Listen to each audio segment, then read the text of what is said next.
Novels forever में खुशामदीद। Novel हम थे आशना की ये चौथी एपिसोड है और होप सो कि आप लोगों को ये नावल अच्छा लग रहा होगा।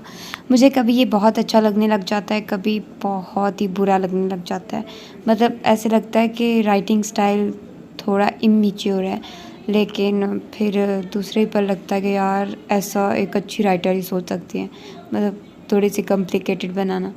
लेकिन फिर अगले पल चेंज हो जाता है मेरा माइंड, तो कुछ समझ नहीं आ रही है और मैं थोड़ी कंफ्यूज भी हूँ कि आगे इसका क्या बनेगा, नावल किस सिमत जाएगा। लेकिन लग तो रहा है कि अच्छा ही जाएगा, अच्छी एंडिंग होगी इसकी।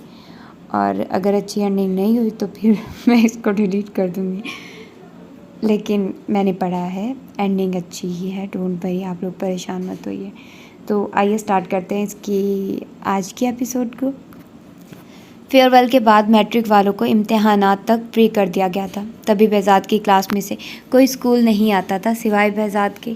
वो अपना बैग लेकर स्कूल आ जाता था और लाइब्रेरी में बैठकर ही अपनी तैयारी करता था। स्कूल आने की वजह सिर्फ़ और सिर्फ ज़ंजबील थी। सारा दिन वो पढ़ाई में मसरूफ़ रहता था। एक ब्रेक का वक्त होता था जो वो ज़ंजबील के साथ गुजारता था। गुलबानो ज़ंजबील को behज़ाद के साथ देखकर ही समझ गई थी कि उनका पैचअप हो गया है। वो अब अक्सर ज़ंजबील को behज़ाद के हवाले से छेड़ती थी, जिस पर ज़ंजबील शर्माकर उसे सही से टोक भी ना पाती थी।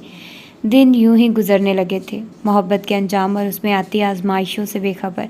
उनकी मोहब्बत गुजरते वक्त के साथ गहरी होने लगी थी। जहाँ वो दोनों खुश थे, वहीं उनके साथ को देखती अनाबिया उन दोनों को जुदा करने के दर पर थी। कई दफ़ा वो स्कूल जाकर behज़ाद के साथ तैयारी करती ज़ंजबील को जताने की कोशिश भी कर चुकी थी कि वो behज़ाद के लिए ज़ंजबील से ज़्यादा अहमियत रखती है, जिसे या तो ज़ंजबील ने नज़रअंदाज कर दिया था या फिर वो इतनी चालाक नहीं थी कि उसके इशारों को समझ पाती। अनाबिया को रोज़ अपने साथ स्कूल जाते देखकर वो अनाबिया को टोक चुका था कि वो उसके साथ स्कूल न जाया करे। वो वहाँ जाकर उसे डिस्टर्ब करती है और वो ज़ंजबील से ठीक से बात नहीं कर पाता। behज़ाद के टोकने पर उसकी ज़ंजबील के लिए नफ़रत मज़ीद बढ़ चुकी थी। वक्त का काम है गुज़रना, और वो जैसा भी हो गुज़रता चला जाता है। behज़ाद के इम्तिहान हो गए थे और एक हफ़्ते की छुट्टियां एंजॉय करने के बाद behज़ाद ने कॉलेज में एडमिशन ले लिया था। अनाबिया और हारिस ने भी उसी कॉलेज में एडमिशन लिया था। ज़ंजबील के पेपर्स हो रहे थे और वो पेपर्स में मसरूफ़ हो गई थी। अनाबिया को लगा था कि अब behज़ाद ज़ंजबील को भूल जाएगा, कि फ़ासले रिश्तों को खा जाते। लेकिन उसकी सोच के बरअक्स उनका ताल्लुक़ पहले से भी मजबूत हो गया था। ज़ंजबील के पास ज़ाती फ़ोन नहीं था, तभी अक्सर उनकी मुलाकात स्कूल में ही होती थी। स्कूल के प्रिंसिपल behज़ाद के पापा मिर्ज़ा गज़नवी के जानने वाले थे, तभी किसी ने भी behज़ाद को स्कूल आने से कभी नहीं रोका था। उनके बढ़ते ताल्लुक़ को देखती अनाबिया गम और गुस्से से पागल हो गई थी और उसने हारिस को भी अपनी चाहत और behज़ाद और ज़ंजबील के बारे में बता दिया था। अब वो चाहती थी कि हारिस उसका साथ दे ताकि वो ज़ंजबील को behज़ाद की ज़िंदगी से दूर कर सके। वो हारिस की इकलौती बहन थी और बेहद लाडली भी। उसके लिए वो अपनी ज़िंदगी का एक साल ज़ाया करके वापस नाहम क्लास में बैठा था कि दोनों एक साथ रहेंगे। अनाबिया हारिस से बस 1 साल ही छोटी थी, तभी वो बहन भाई कम और दोस्त ज़्यादा थे। हारिस की अनाबिया में जान बसती थी और वो उसका दिल टूटता नहीं देख सकता था, तभी वो सब कुछ करने को तैयार हो गया था जिससे behज़ाद ज़ंजबील को भूल जाता। वो एक ऐसा ही दिन था जब behज़ाद अनाबिया के पास बैठा हुआ था। हारिस इस वक्त सो रहा था। दोनों घर साथ साथ थे, तो दोनों को आने जाने में परेशानी नहीं होती थी। मैंने एक फ़ैसला किया है अनाबिया, behज़ाद ने पुरसोच अंदाज में कहा। कैसा फ़ैसला? अपनी पोनी टेल चटकती वो उसे देखकर पूछने लगी। मैं ज़ंजबील के बारे में बाबा को बता दूंगा, फिर उनसे कहूँगा कि मेरी और ज़ंजबील की मंगनी करवा दें, ताकि कोई और मेरी बेला को मुझसे ना छीन सके। मुझे यकीन है बाबा मान जाएंगे, वो मुझसे बहुत प्यार करते हैं। behज़ाद ने उसे अपने फ़ैसले से आगाह किया तो ना चाहते हुए भी अनाबिया की आंखें नम हो गई। ज़ंजबील में ऐसा क्या है behज़ाद जो मुझ में नहीं है? मैं तुम्हारी कज़न के साथ साथ दोस्त भी हूँ, फिर तुम मुझसे मोहब्बत क्यों नहीं करते? अनाबिया चाह कर भी खुद पे ज़ब्त नहीं कर पाई थी, जबकि behज़ाद उसकी बात सुनता हैरत से उसे देखे गया था। ये तुम क्या कह रही हो अनाबिया? तुम्हारा जिक्र यहाँ कहाँ से आ गया? behज़ाद ने नागवारी से पूछा था। मुझे तुम अच्छे लगते हो behज़ाद, मैं तुम्हें ज़ंजबील के साथ नहीं देख सकती। तुम उसे छोड़ दो। अनाबिया ने दो टोक कहा तो वो गुस्से से उसे देखने लगा। बकवास बंद करो अनाबिया, तुम मेरी दोस्त हो और हमेशा रहोगी, लेकिन इससे आगे का सोचना भी मत। मैं ज़ंजबील को पसंद करता हूँ, नहीं जानता यह मोहब्बत है या क्या, मगर 2 दिन की बिल्कुल नहीं है। मैं अभी इतना समझदार नहीं हूँ, लेकिन इतना ज़रूर जानता हूँ कि ज़िंदगी में सिर्फ एक की जगह होती है और वो एक मेरी ज़िंदगी में ज़ंजबील है। याद रखना ये बात। दो टोक अंदाज में कहकर वो उठा और बगैर उसे देखे अपने घर की तरफ चल दिया। उसके जाते अनाबिया तैश से उठी और अपने कमरे में जा घुसी। उसने बेजाद से सीधे तरीके से बात करके देख ली थी, मगर काम नहीं बना था। और अब वो करने वाली थी जिससे लाठी भी ना टूटती और सांप भी मर जाता। और उसकी निगाह में सांप संचपील थी। उसकी हर साजिश से अनजान बेजाद को लगा था कि बात यहीं ख़त्म हो गई। यह उससे अगले दिन की बात थी। बेजाद कॉलेज से आने के बाद अपने कमरे में सो रहा था। आज ही उसने कॉलेज ट्रिप के साथ जाने का फॉर्म फिल किया था। ट्रिप कल जा रही थी, मगर वो जाना नहीं चाहता था कि जंजबील से राब्ता नहीं रहेगा। मगर फिर जंजबील के समझाने पर वो जाने पर राज़ी हो गया था। आज उसके चचा चची और डैड किसी पार्टी में गए थे, जबकि एराज और उसकी बीवी ऑफिस गए थे और अभी तक नहीं लौटे थे। इस वक्त 4:30 हो रहे थे। अचानक उसका दरवाज़ा ज़ोर से बजा था। नींद से बोझल आंखें लिए उसने दरवाजे को घूरा था, जैसे उसके घूरने से दरवाज़ा बजना बंद हो जाएगा। मगर दरवाज़ा मज़ीद ज़ोर से खटकाया जाने लगा था। कोफत से उठकर पाँव में चप्पल लड़सता वो दरवाजे की जाने बढ़ा। क्या मुसीबत आन पड़ी है? झुंझला कर कहता वो दरवाज़ा खुल गया था, जहाँ उसके सामने सुर्ख और परेशान सा चेहरा लिया हारिस खड़ा था। चेहरे की हवाइयाँ उड़ी हुई थी। मेरे साथ चलो बेजाद। उसे सामने देखते ही वो उसका हाथ पकड़कर उसे तकरीबन घसीटता हुआ ले जाने लगा था। हुआ क्या है? हाथ तो छोड़ो मेरा, बेजाद ने कुछ उलझ कर कहा था। अनाबिया ने खुद को कमरे में बंद कर लिया और वो दरवाज़ा नहीं खोल रही। कमरे से बहुत कुछ टूटने की आवाज़ें आ रही हैं। प्लीज़ तुम ही कुछ करो। हारिस उसे सारी बात बताता आखिर में इल्तिजा करने लगा, तो वो अपना हाथ छुड़वाता तकरीबन भागने वाले अंदाज में उनके घर पहुंचा। सीढ़ियाँ चढ़कर वो अनाबिया के कमरे के बाहर पहुंचा, जहाँ से अब भी चीज़ें टूटने की आवाज़ें आ रही थी। Anabia, open the door. क्या कर रही हो तुम? बेजाद ने ऊंची आवाज़ में चीखते कहा था, जिस पर अंदर से आता शोर थमा था और अगले पर वो दरवाज़ा खोल चुकी थी। ये क्या हालत बना रखी है तुमने अनाबिया? बेजाद उसके बिखरे से कमरे को देखता अनाबिया की तरफ मतवज्जे होता हैरत से बोला। पूरा कमरा बिखरा हुआ था। जगह जगह टूटे कांच पड़े थे, जबकि तकिया और बेडशीट भी कारपेट पर पड़े अपनी बेकदरी पर रो रहे थे। अनाबिया खुद भी बिखरे हालों में थी। चेहरा और आंखें रोने के बायस सुर्ख हो रही थी, जबकि बाल भी उलझे उलझे से थे। जिन जिंदगी में तुम नहीं, उस जिंदगी को सुधार कर रखने का क्या फ़ायदा? तुम्हारे बगैर तो मैं कुछ भी नहीं हूँ बेजाद। अनाबिया ने रोते हुए अपना हाथ आगे किया था, जिस पर एक ब्लेड रखा हुआ था। ये क्या पागलपन है अनाबिया? तुम इतनी भी बच्ची नहीं हो कि मेरी बात ना समझो। और ये क्यों पकड़ा है हाथ में? फेंको इसे फौरन। गुस्से से उसे देखता वो सख्ती से बोला तो वो इस्तज़ाई अंदाज में हंसी। मैं तुम्हें पसंद करती हूँ, मगर तुम मुझे पसंद नहीं करते। फिर जिंदा रहने का क्या फ़ायदा? मेरे मरने के बाद तुम अपनी पसंद से शादी करना और खुशहाल ज़िंदगी गुजारना। अनाबिया ने तंज़ी अंदाज में कहते ब्लेड अपनी कलाई पर रखा। ये क्या कर रही हो? छोड़ो इसे। वो तेज़ी से उसकी तरफ बढ़ता हुआ कहने लगा, जब वो नफ़ी में सर हिलाती चीखी। एक कदम भी मेरे करीब मत बढ़ाना, वरना मैं ये ब्लेड चला दूंगी। अनाबिया के चीख कर कहने पर वो वहीं रुकता, अपने हाथ खड़े कर गया। नहीं आ रहा करीब, प्लीज़ ये ब्लेड फेंक दो। बेजाद ने इल्तिजा की थी। वो उसकी बहुत अच्छी दोस्त थी और अभी वो जिस उम्र में थे उसमें बेजाद को समझ नहीं आ रहा था कि इस सरफिरी को कैसे हैंडल करे। और ये हारिस पता नहीं कहाँ रह गया था। बेजाद को नए सिरे से उस पर गुस्सा आया। हम दोस्त नहीं है, सिर्फ मोहब्बत करती हूँ मैं तुमसे, लेकिन तुम मुझसे मोहब्बत नहीं करते तो मेरा मर जाना ही बेहतर है। अनाबिया ने गुस्से से कहकर ब्लेड पर दबाव बढ़ाया था। मैं तुमसे मोहब्बत करता हूँ अनाबिया, सिर्फ तुमसे मोहब्बत करता हूँ। अब छोड़ो इसे। बेजाद को अनाबिया को रोकने का जो तरीका समझ आया था, वो बोलता हुआ उसके करीब पहुंचा था, जबकि अनाबिया की आंखें चमक उठी थी। ठीक उसी वक्त उसने दरवाजे की जानिब देखा था, जहाँ मौजूद हारिस ने उसे थम्स अप का इशारा किया था। तुम सच में मुझसे मोहब्बत करते हो ना? उस संजबील से नहीं ना? कह दो कि वो मुझे जलाने को सिर्फ एक ड्रामा था। अनाबिया ने बेजाद के करीब आते कहा था, मगर ब्लेड हनूज कलाई पर था, जिस पर बेजाद की नज़रें जमी हुई थी। हाँ, सिर्फ तुमसे मोहब्बत करता हूँ, जंजबील से नहीं। वो सिर्फ ड्रामा था और कुछ नहीं। बेजाद ने कहते उसके हाथ से ब्लेड थामना चाहा था, मगर वो उसके गले जा लगी थी, जिस पर बेजाद बुखला कर रह गया था। मैं जानती थी बेजाद, तुम सिर्फ मेरे हो, मेरे अलावा किसी और को चाह ही नहीं सकते तुम सिर्फ मेरे हो। दरवाजे की जानिब देखती वो जताती हुई बोली तो फिर बेजाद की जानिब मतवज्जे हुई, जो उसके हाथ से ब्लेड लेकर फेंक चुका था इससे पहले कि वो कुछ कहती। बेजाद ने एक झटके से उसे सामने करते एक ज़ोरदार तमाचा उसके गाल की जीनत बनाया था। अनाबिया झटके से 2 कदम पीछे हुई थी। हारिस तेज़ी से अंदर आया था। यह क्या बदतमीज़ी है बेजाद? वो गुस्से से दौड़ा था। ये इसी लायक है और तुम अनाबिया, मुझे नहीं पता था कि तुम इतनी जज्बाती और कम अकल हो। मैं तुम्हें साफ लफ्ज़ों में बता चुका हूँ कि मैं सिर्फ संजबीर को पसंद करता हूँ, मगर फिर भी तुम्हारे दिमाग में ये बात नहीं घुसी तो दोबारा सुन लो। मैं सिर्फ संजबीर को पसंद करता हूँ और हमेशा उसी को पसंद करूँगा।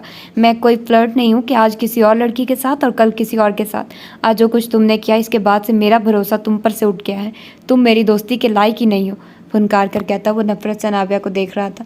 संजबील के लिए उसने कुछ देर पहले जो अल्फाज कहते वो किस कर्ब से कहते ये वो और उसका खुदा ही जानता था। और वो जो तुमने अभी कहा कि तुम मुझे पसंद करते हो, उसका क्या? हाँ, अनाबिया उसका गिरेबान पकड़े चिल्लाई तो उसने एक और थप्पड़ उसके गाल पर रसीद किया। अनाबिया का गाल जल उठा था जबकि हारिस गुस्से से बेजाद की जानिब लपका, मगर उसने हाथ उठाते उसे अपनी जगह रुकने पर मजबूर कर दिया। जो कहा इसलिए ताकि तुम्हारी जान बच जाए, जो तुम अपनी ज़िद के पीछे ज़ाया करने पर तुली हो, ताकि चचा चच्ची को अपनी औलाद का गम ना देखना पड़े। मेरे दिल में पहले भी जंजबील थी और अब भी वहीं रहेगी। इतना कहने के बाद वो रुका नहीं था बल्कि तन फन करता अपने कमरे की जानिब चला गया था। मैं उस जंजबील को छोड़ूंगी नहीं, उसने मुझसे मेरा बेहसाद छीन लिया है भाई। उसके जाने के बाद वो रोते हुए हारिस के सीने से लगी चीखी थी। रोना बंद करो, उस जंजबील को तो मैं छोड़ूंगा नहीं। कुछ सोचता वो उसका सर सहलाने लगा था। कहीं तसल्लियों और वादों के पास जाकर वो पुरसुकून हुई थी, वरना वो तो जंजबील का कत्ल करने के दर पर थी। अगले दिन बाजार ट्रिप के लिए चला गया था। जाने से पहले वो स्कूल गया था, लेकिन जंजबील आज छुट्टी पर थी। वो जंजबील से खफा हुआ था कि वो आई क्यों नहीं, हालांकि उसने कल ही कहा था कि वो उसके ट्रिप पर जाने से पहले उससे मिलने ज़रूर आएगी। एक हफ्ता मरी में गुजारने के बाद वो घर लौटा था। एक दिन रेस्ट करके वो स्कूल पहुंचा था, लेकिन जंजबील स्कूल नहीं आई थी। वो उससे अगले दिन भी इंतज़ार ही करता रह गया, मगर उसका इंतज़ार ला हासिल ही रहा। संजबील उसके बाद कभी स्कूल नहीं आई थी। उसने प्रिंसिपल से संजबील के बारे में दरियाफ्त किया तो पता चला कि उसने माइग्रेशन करवा ली है। उसे संजबील के इस कदम की वजह समझ नहीं आई थी। उसके नाहम क्लास के पेपर्स तो हो चुके थे, फिर 10वीं क्लास के लिए कहीं और जाने की क्या ज़रूरत थी? यही सवाल लेकर वो गुलबानो के पास आया था, लेकिन वहाँ भी लाइल्मी का आलिम था। जंजबील ने गुलबानो को भी कुछ नहीं बताया था। वो हर रोज़ उससे मिलने की आस में स्कूल जाता कि शायद वो आई हो, मगर उसकी हर आस हर गुजरते दिन के साथ दम तोड़ती जा रही थी। 9 महीने बाद उनकी ज़िंदगी में बराक की आमद हुई थी, जिसे पाकर वो एकदम चहकने लगा था, वरना जंजबील के बाद तो वो काफ़ी गुमसुम हो गया था। उस दिन के बाद से बेजाद ने अनाबिया को मुखातिब करना छोड़ दिया था। नाबिया ने बेजाद को मनाने की काफ़ी कोशिश की थी, लेकिन बेजाद ने उसे माफ़ नहीं किया था। ऐसे में उनकी ज़िंदगी में वो भयानक दिन आया था जब उसका भाई एहराज और भाभी दाइमा बुराक को उनके हवाले किए एक एक्सीडेंट में जान हार बैठे थे। बेजाद अपने जान से अजीज़ भाई और भाभी के बाद कुछ चुप सा हो गया था। बुराक को वो और मिर्ज़ा साहब ही संभालते थे, मगर ज़्यादातर वो बेजाद के साथ ही रहता था। बुराक उसे शुरू से बाबा कहता था। बेजाद ने उससे उसके हकीकी माँ बाप के बारे में कुछ नहीं छुपाया था और उनके बारे में जानना उसका हक था। वो हर रोज़ उसे उनकी कब्रों पर भी लेकर जाता था। गुजरते वक्त के साथ साथ उनका गम कम होने लगा था। इस बीच बेजाद ने संजबील को ढूंढने की बहुत कोशिश की थी, मगर वो उसे नहीं मिली थी। वो जा चुकी थी, मगर उसकी मोहब्बत बेजाद के दिल से ख़त्म कभी ना हो सकी थी, बल्कि गुजरते वक्त के साथ उसकी मोहब्बत बढ़ती गई थी। वो जब यूनिवर्सिटी में पहुंचा तो अनाबिया लोग लंदन शिफ्ट हो गए थे। जाने से पहले अनाबिया उससे माफ़ी मांगने आई थी। उसने वो जज्बाती हरकत करके उसका दिल दुखाया था। बेजाद ने उसे माफ़ कर दिया था, जिस पर अनाबिया ने उससे वादा लिया था कि वो हमेशा दोस्त रहेंगे। बेजाद ने उसकी माफ़ी पर उससे वादा कर लिया था, लेकिन अनाबिया मुतमईन थी कि अब जंजबील कभी उनके दरमियान नहीं आ सकेगी और एक दिन बेजाद जंजबील को भूल कर उससे शादी कर लेगा। अनाबिया के दिल में चलते ख्यालात से अनजान वो अनाबिया को माफ़ कर चुका था। वक्त गुजरता गया था और उसका गुजरा हर लम्हा सदियों के बराबर था। वो 23 साल का था जब मिर्ज़ा साहब ने उसे अपने दोस्त की बेटी से मिलने का कहा।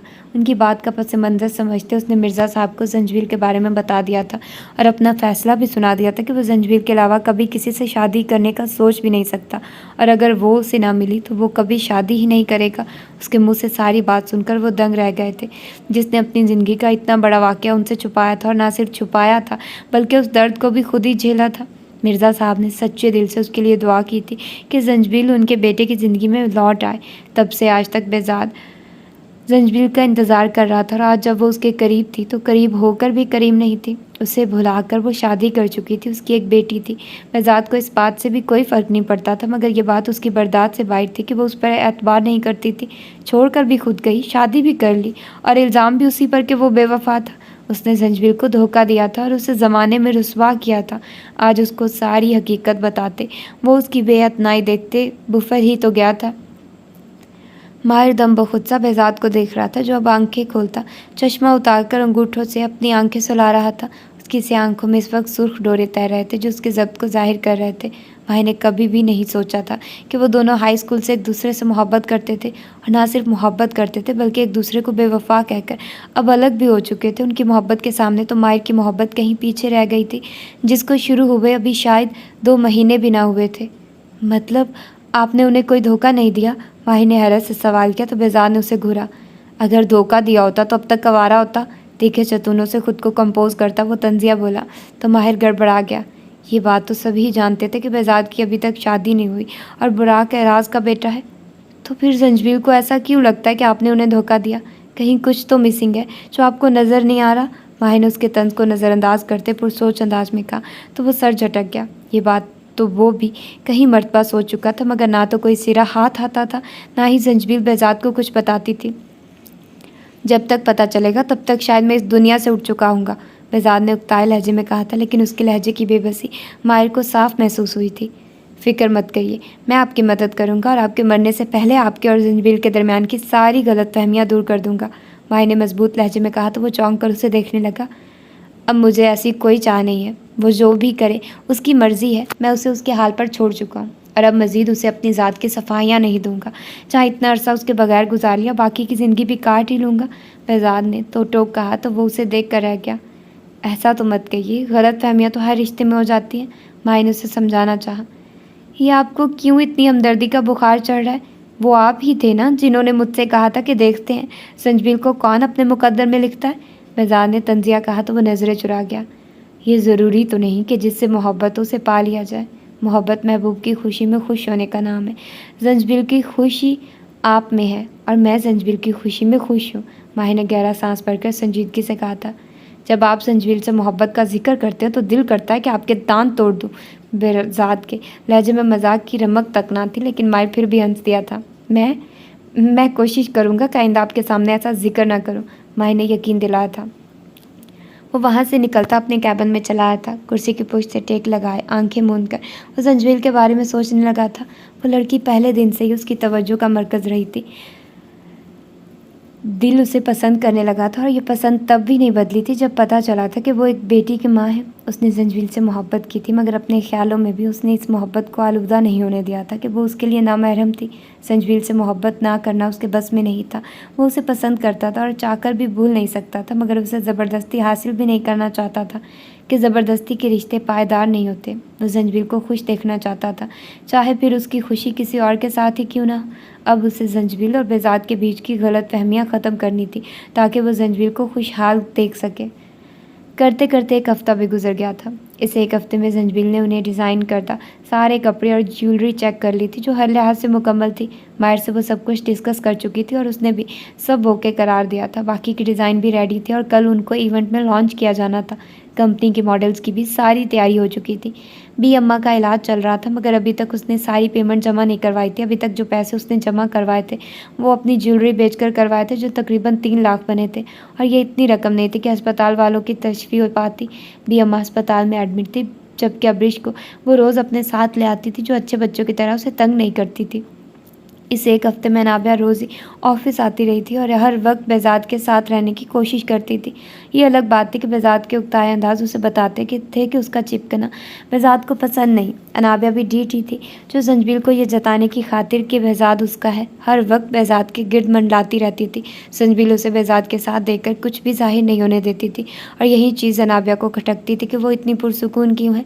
उस दिन की तल्ख कलामी के बाद बेजाद और जंजबील के काम के अलावा कोई बातचीत नहीं हुई थी। जंजबील की गलतफहमी दूर हो गई थी, लेकिन उसने अभी तक बेजाद को माफ़ नहीं किया था कि अगर वो उसे छोड़ कर गई थी तो वो भी तो उसे मनाने नहीं आया था, बल्कि अपनी ज़िंदगी में मसरूफ़ हो गया था। इस दौरान माहिर और जंजबील की दोस्ती पहले से ज़्यादा बढ़ गई थी, जो माहिर ही की बदौलत थी। माहिर वक्तन फ़वक्तन उसके सामने बेजाद की तारीफ़ करता था, उसे ये जताने की कोशिश करता था कि वो बहुत अच्छा है। उसकी सारी बातें वो बस खामोशी से सुनती रहती थी, आगे से कोई जवाब नहीं देती थी।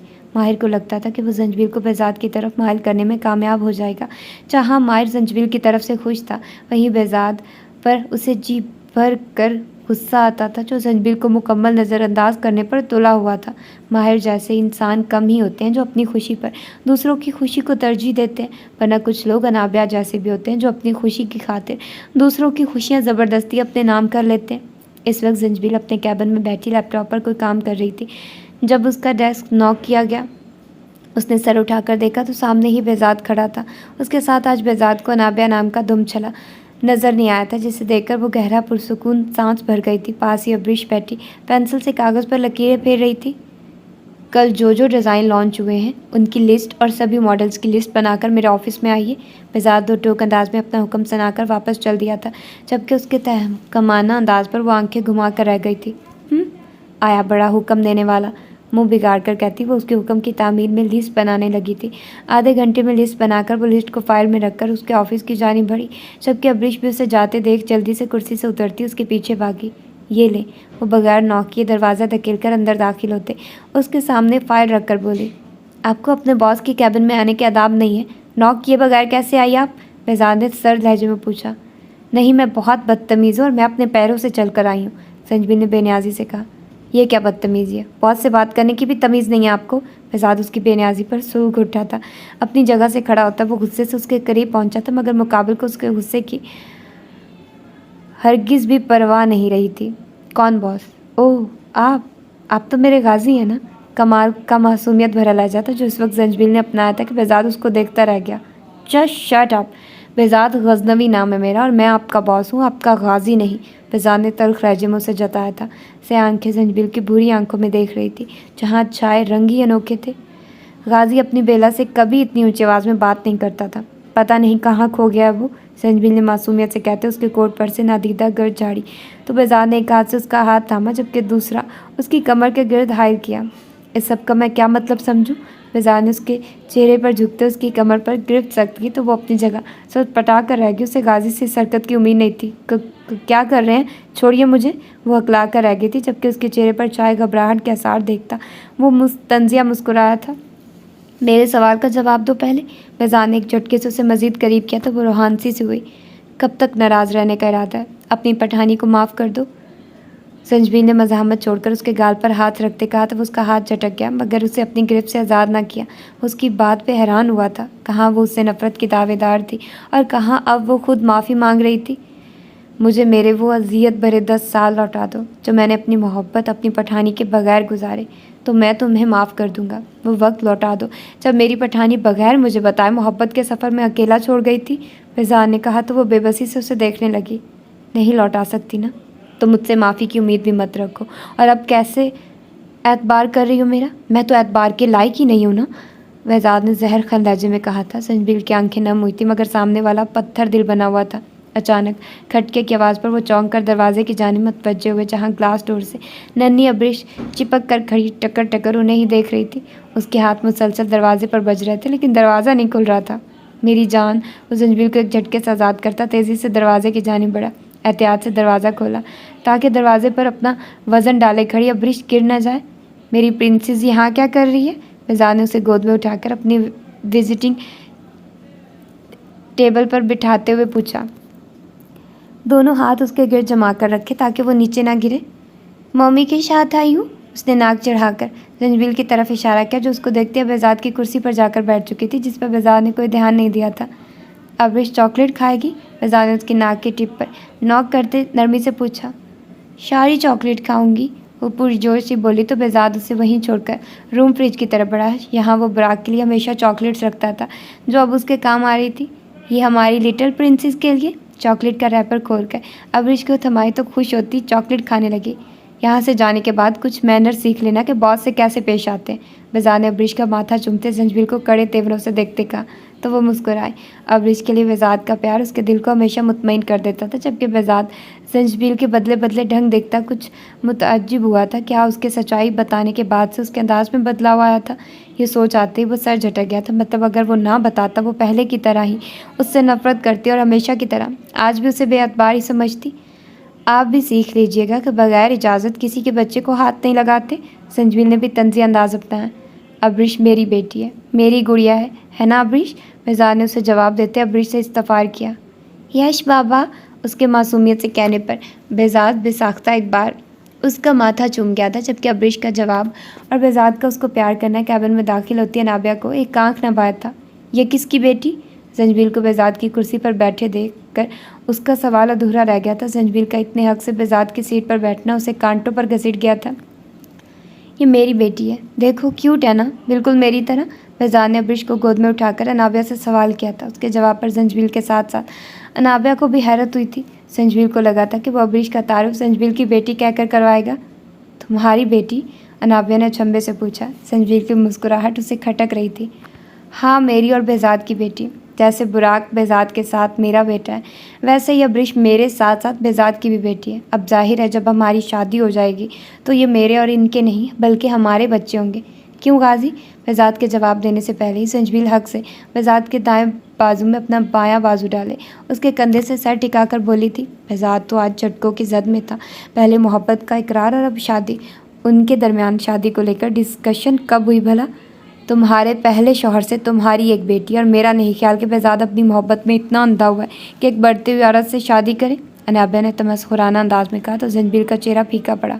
बकवास बंद करो अनाबिया, मुझे जंजील की पहली शादी से फ़र्क नहीं पड़ता। जंजील कल भी मेरी थी और आज भी मेरी है। आज तुमने ये बात कह दी, मगर आइंदा ऐसा कुछ भी मत कहना कि बाद में तुम्हें अपने कहे लफ्ज़ों के लिए शर्मिंदा होना पड़े। बेजाद ने सर लहजे में से तनबीह की थी। अनाबिया का चेहरा एहसासे तौहीन से तमतमा उठा था, जबकि जंजील के दिल में ठंडक पड़ी थी। सामने खड़ी लड़की ने उससे उसकी ज़िंदगी के 10 कीमती साल छीने थे और अब एक बार फिर उसकी ज़िंदगी में आते सुकून को बर्बाद करने पर तुली थी। बेजाद के उसके दिफा में कहे गए हर एक लफ्ज़ ने उसके जलते दिल पर ठंडी फुहार डाली थी। मगर तुम में ऐसी कोई कमी नहीं जो तुम आज भी एक शादीशुदा औरत के लिए मरे जा रहे हो। और तुम छोड़ दिया क्या तुम्हारे शौहर ने तुम्हें? अनाबिया अब भी बाज नहीं आई थी। संजबील खामोश खड़ी उसे सुन रही थी कि उसके दफा के लिए वहाँ उसका गाजी मौजूद था। 1 मिनट से पहले यहाँ से चली जाओ अनाबिया, वरना मैं अपना जब्त खो दूंगा। बेजाद ने गुस्से से सुर्ख पड़ते कहा था, जिस पर वो तनफन करती वहाँ से चली गई थी। कुछ गलत भी नहीं कहा उसने। संजबील ने उसको जांचती नज़रों से देखते कहा तो वो गुस्से से उसकी तरफ देखने लगा। तुम अपनी चूंच बंद ही रखो तो बेहतर है। अब जाओ यहाँ से, मुझे अपनी बेटी के साथ कुछ बातें करनी है। और हाँ, जो मैंने अनाबिया से कहा वो गलत फहमी समझ कर भूल जाना। हाथ उससे जाने का इशारा करता वो अब्रिश के लिए सोफे पर जा बैठा था, जबकि वो आंखें घुमाती बाहर की जानी बढ़ गई।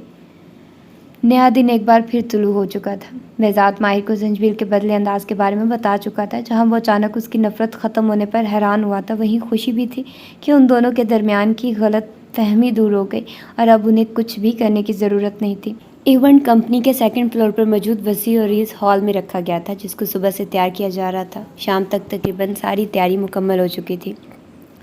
विजिटर्स के लिए कुर्सियां लगा दी गई थी, जबकि खसूसी मेहमानों के लिए रैंप के गिर्द सोफ़े रखे गए थे। सारे शो की कवरेज के लिए स्पेशल फ़ोटोग्राफ़र्स बुलाए गए थे, जो सारे हॉल की कवरेज करने वाले थे।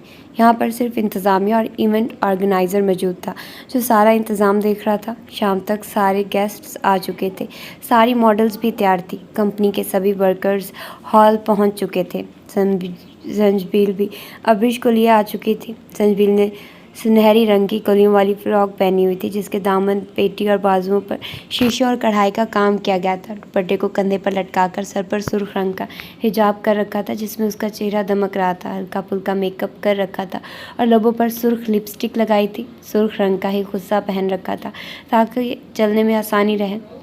अब्रिश ने सुर्ख रंग की बारबी फ्रॉक पहन रखी थी। संजबील ने उसके बाल आज खुले छोड़ दिए थे, जिनके ऊपर हेयर बैंड लगा दिया था। पल पल चहकती अब्रिश सचमुच की बारबी डॉल लग रही थी।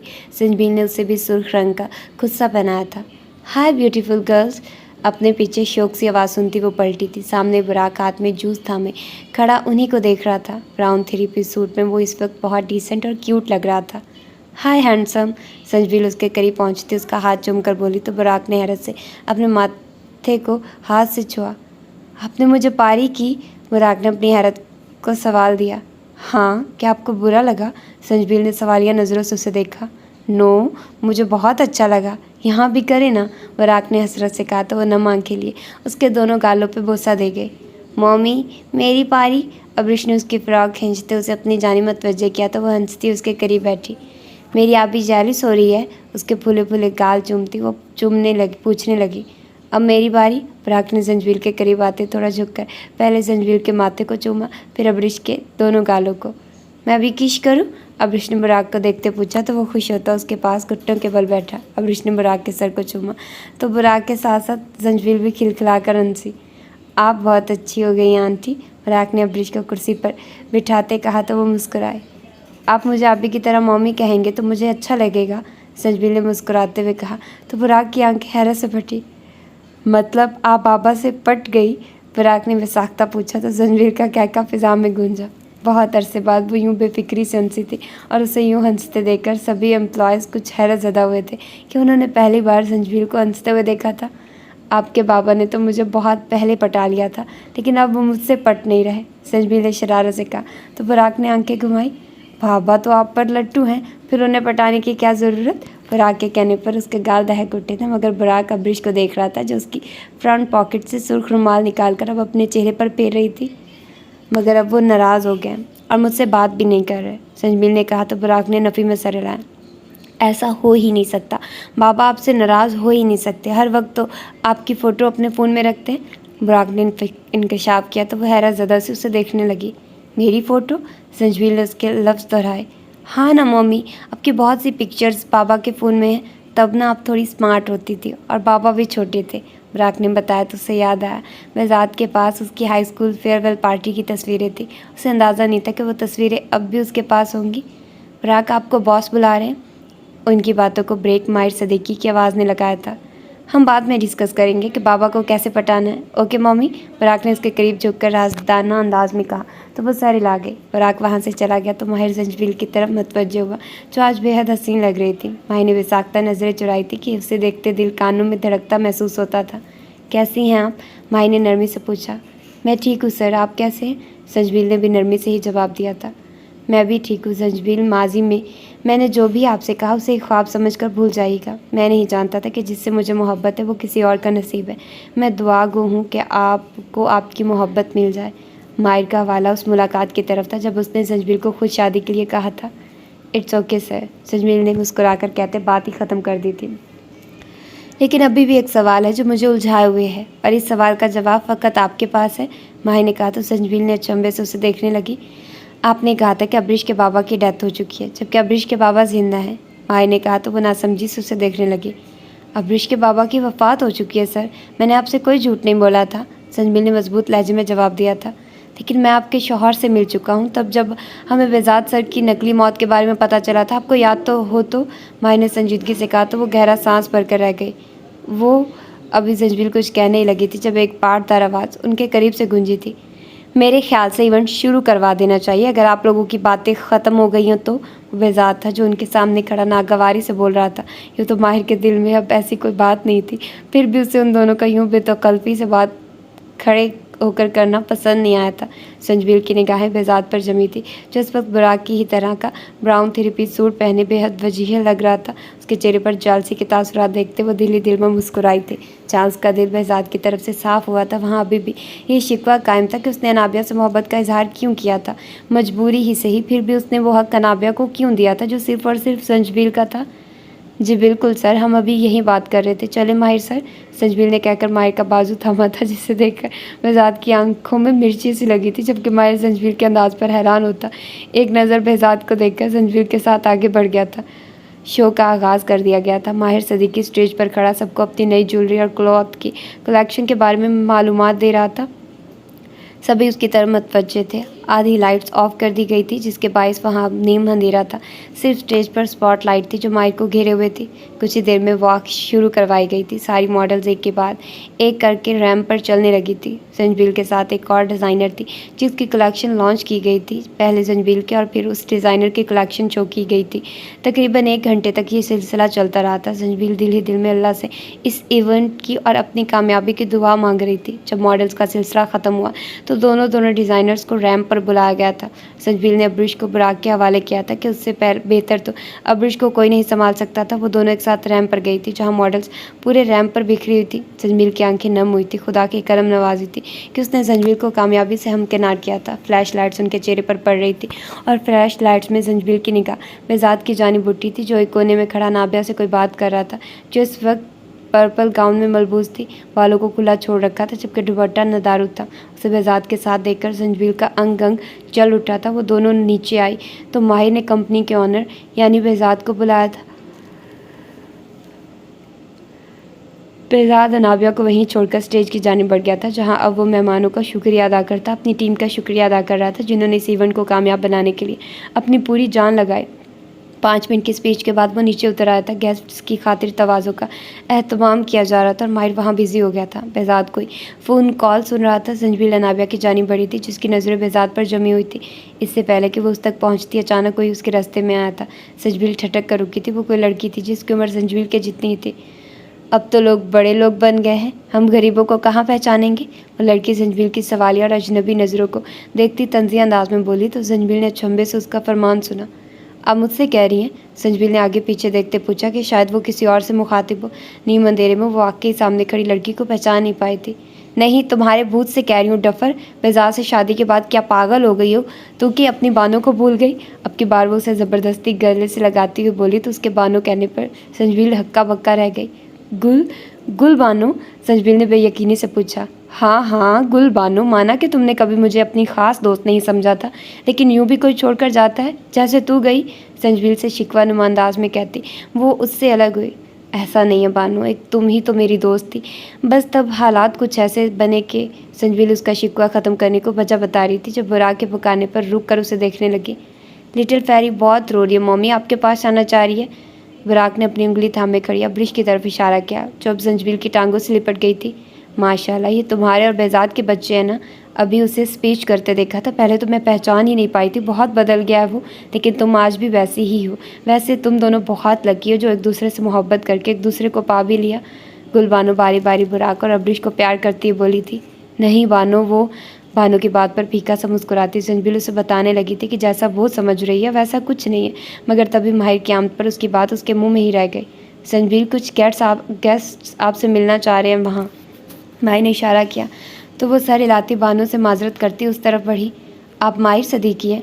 गुलबानो ने सामने खड़े माहिर को देखते चमकती आंखों से पूछा जो अब उसके सवाल पर सर हिलाते अजनबियत से उसे देखने लगा था। मैं गुलबानो हूँ, संजबील की दोस्त। चमकती आंखों से माहिर को देखती वो अपना तारुफ करवाने लगी। गुलबानो के नाम पर माहिर चौंका था। बेहज़ाद के मुंह से वो ये नाम सुन चुका था। गुलबानो की नज़रें माहिर पर जमी हुई थी। ब्लू कलर के पेंट कोट में मलबूस, संजीदा और पुरवकार सा ये शख्स गुलबानो को तब से पसंद था जब एक दफ़ा शॉपिंग मॉल में उसने गुलबानो की मदद की थी। वो शॉपिंग करने जा रही थी जब पार्किंग में कोई लड़का उसका पर्स छीन कर भागा था। तब माहिर भी वहीं था और उसी ने उसके भागते लड़के को पकड़कर बानो का पर्स वापस हासिल किया था। ये तकरीबन 2 साल पहले की बात थी जब वो 22 साल की थी। सामने खड़ा शख्स पहले भी वजीह था, मगर अब उसकी पर्सनैलिटी में मज़ीद इजाफा हो गया था। तब भी वो ऐसे ही इस शख्स के शहर में खोई थी जैसे आज खो रही थी। इन 2 सालों में उसने इस शख्स से मिलने की लाखों दुआएं की थी और अब उसे सामने पाकर लग रहा था जैसे उसकी सारी दुआओं का समर उसे मिल गया हो। ओह, नाइस टू मीट यू, माई ने खुश इखलाकी से कहते अब्रिश को देखा जो नीचे बैठ गई थी और बुराक उसकी मिन्नतें कर रहा था कि नीचे से उठ जाए, मगर वो उसकी एक भी नहीं सुन रही थी। लगता है आपने मुझे पहचाना नहीं। माहिर के तकल्लुफ़ भरे अंदाज पर बानो की मुस्कुराहट मानित पड़ी थी। उसकी बात सुनकर माहिर ने बगौर सामने खड़ी लड़की को देखा था जो नफीस सी पीच कलर की शॉर्ट शर्ट के साथ बेल बॉटम पजामा पहने हुए थी। दुपट्टे को सर पर जमा रखा था। पाँव में पीची कलर की हील पहनी हुई थी। नफासत से किए गए मेकअप और नेचुरल कलर की लिपस्टिक के साथ वो बहुत खूबसूरत लग रही थी। नकूश काफ़ी तीखे से थे, लेकिन उसे नहीं लगता था कि वो उसे जानता है। सॉरी, बट मैंने आपको सच में नहीं पहचाना। माहिर के जवाब पर जो उसे उम्मीद थी कि वो इकरार करेगा, वो उम्मीद भी टूटी थी। 2 साल पहले आपने शॉपिंग मॉल में मेरी हेल्प की थी जब एक चोर मेरा पर्स छीन कर भागा था। गुलबानो ने हवाला दिया, मगर माहिर को सच में कुछ भी याद नहीं आया था। I am really sorry, but मुझे अभी भी याद नहीं आ रहा। माहिर को खामखा शर्मिंदगी हुई थी कि सामने खड़ी लड़की को वो पहचान नहीं पा रहा था और शायद अब वो लड़की भी शर्मिंदगी महसूस करे और गुलबानो अब खुद भी में ही शर्मिंदा हो रही थी कि उसने ये जिक्र ही क्यों छेड़ा।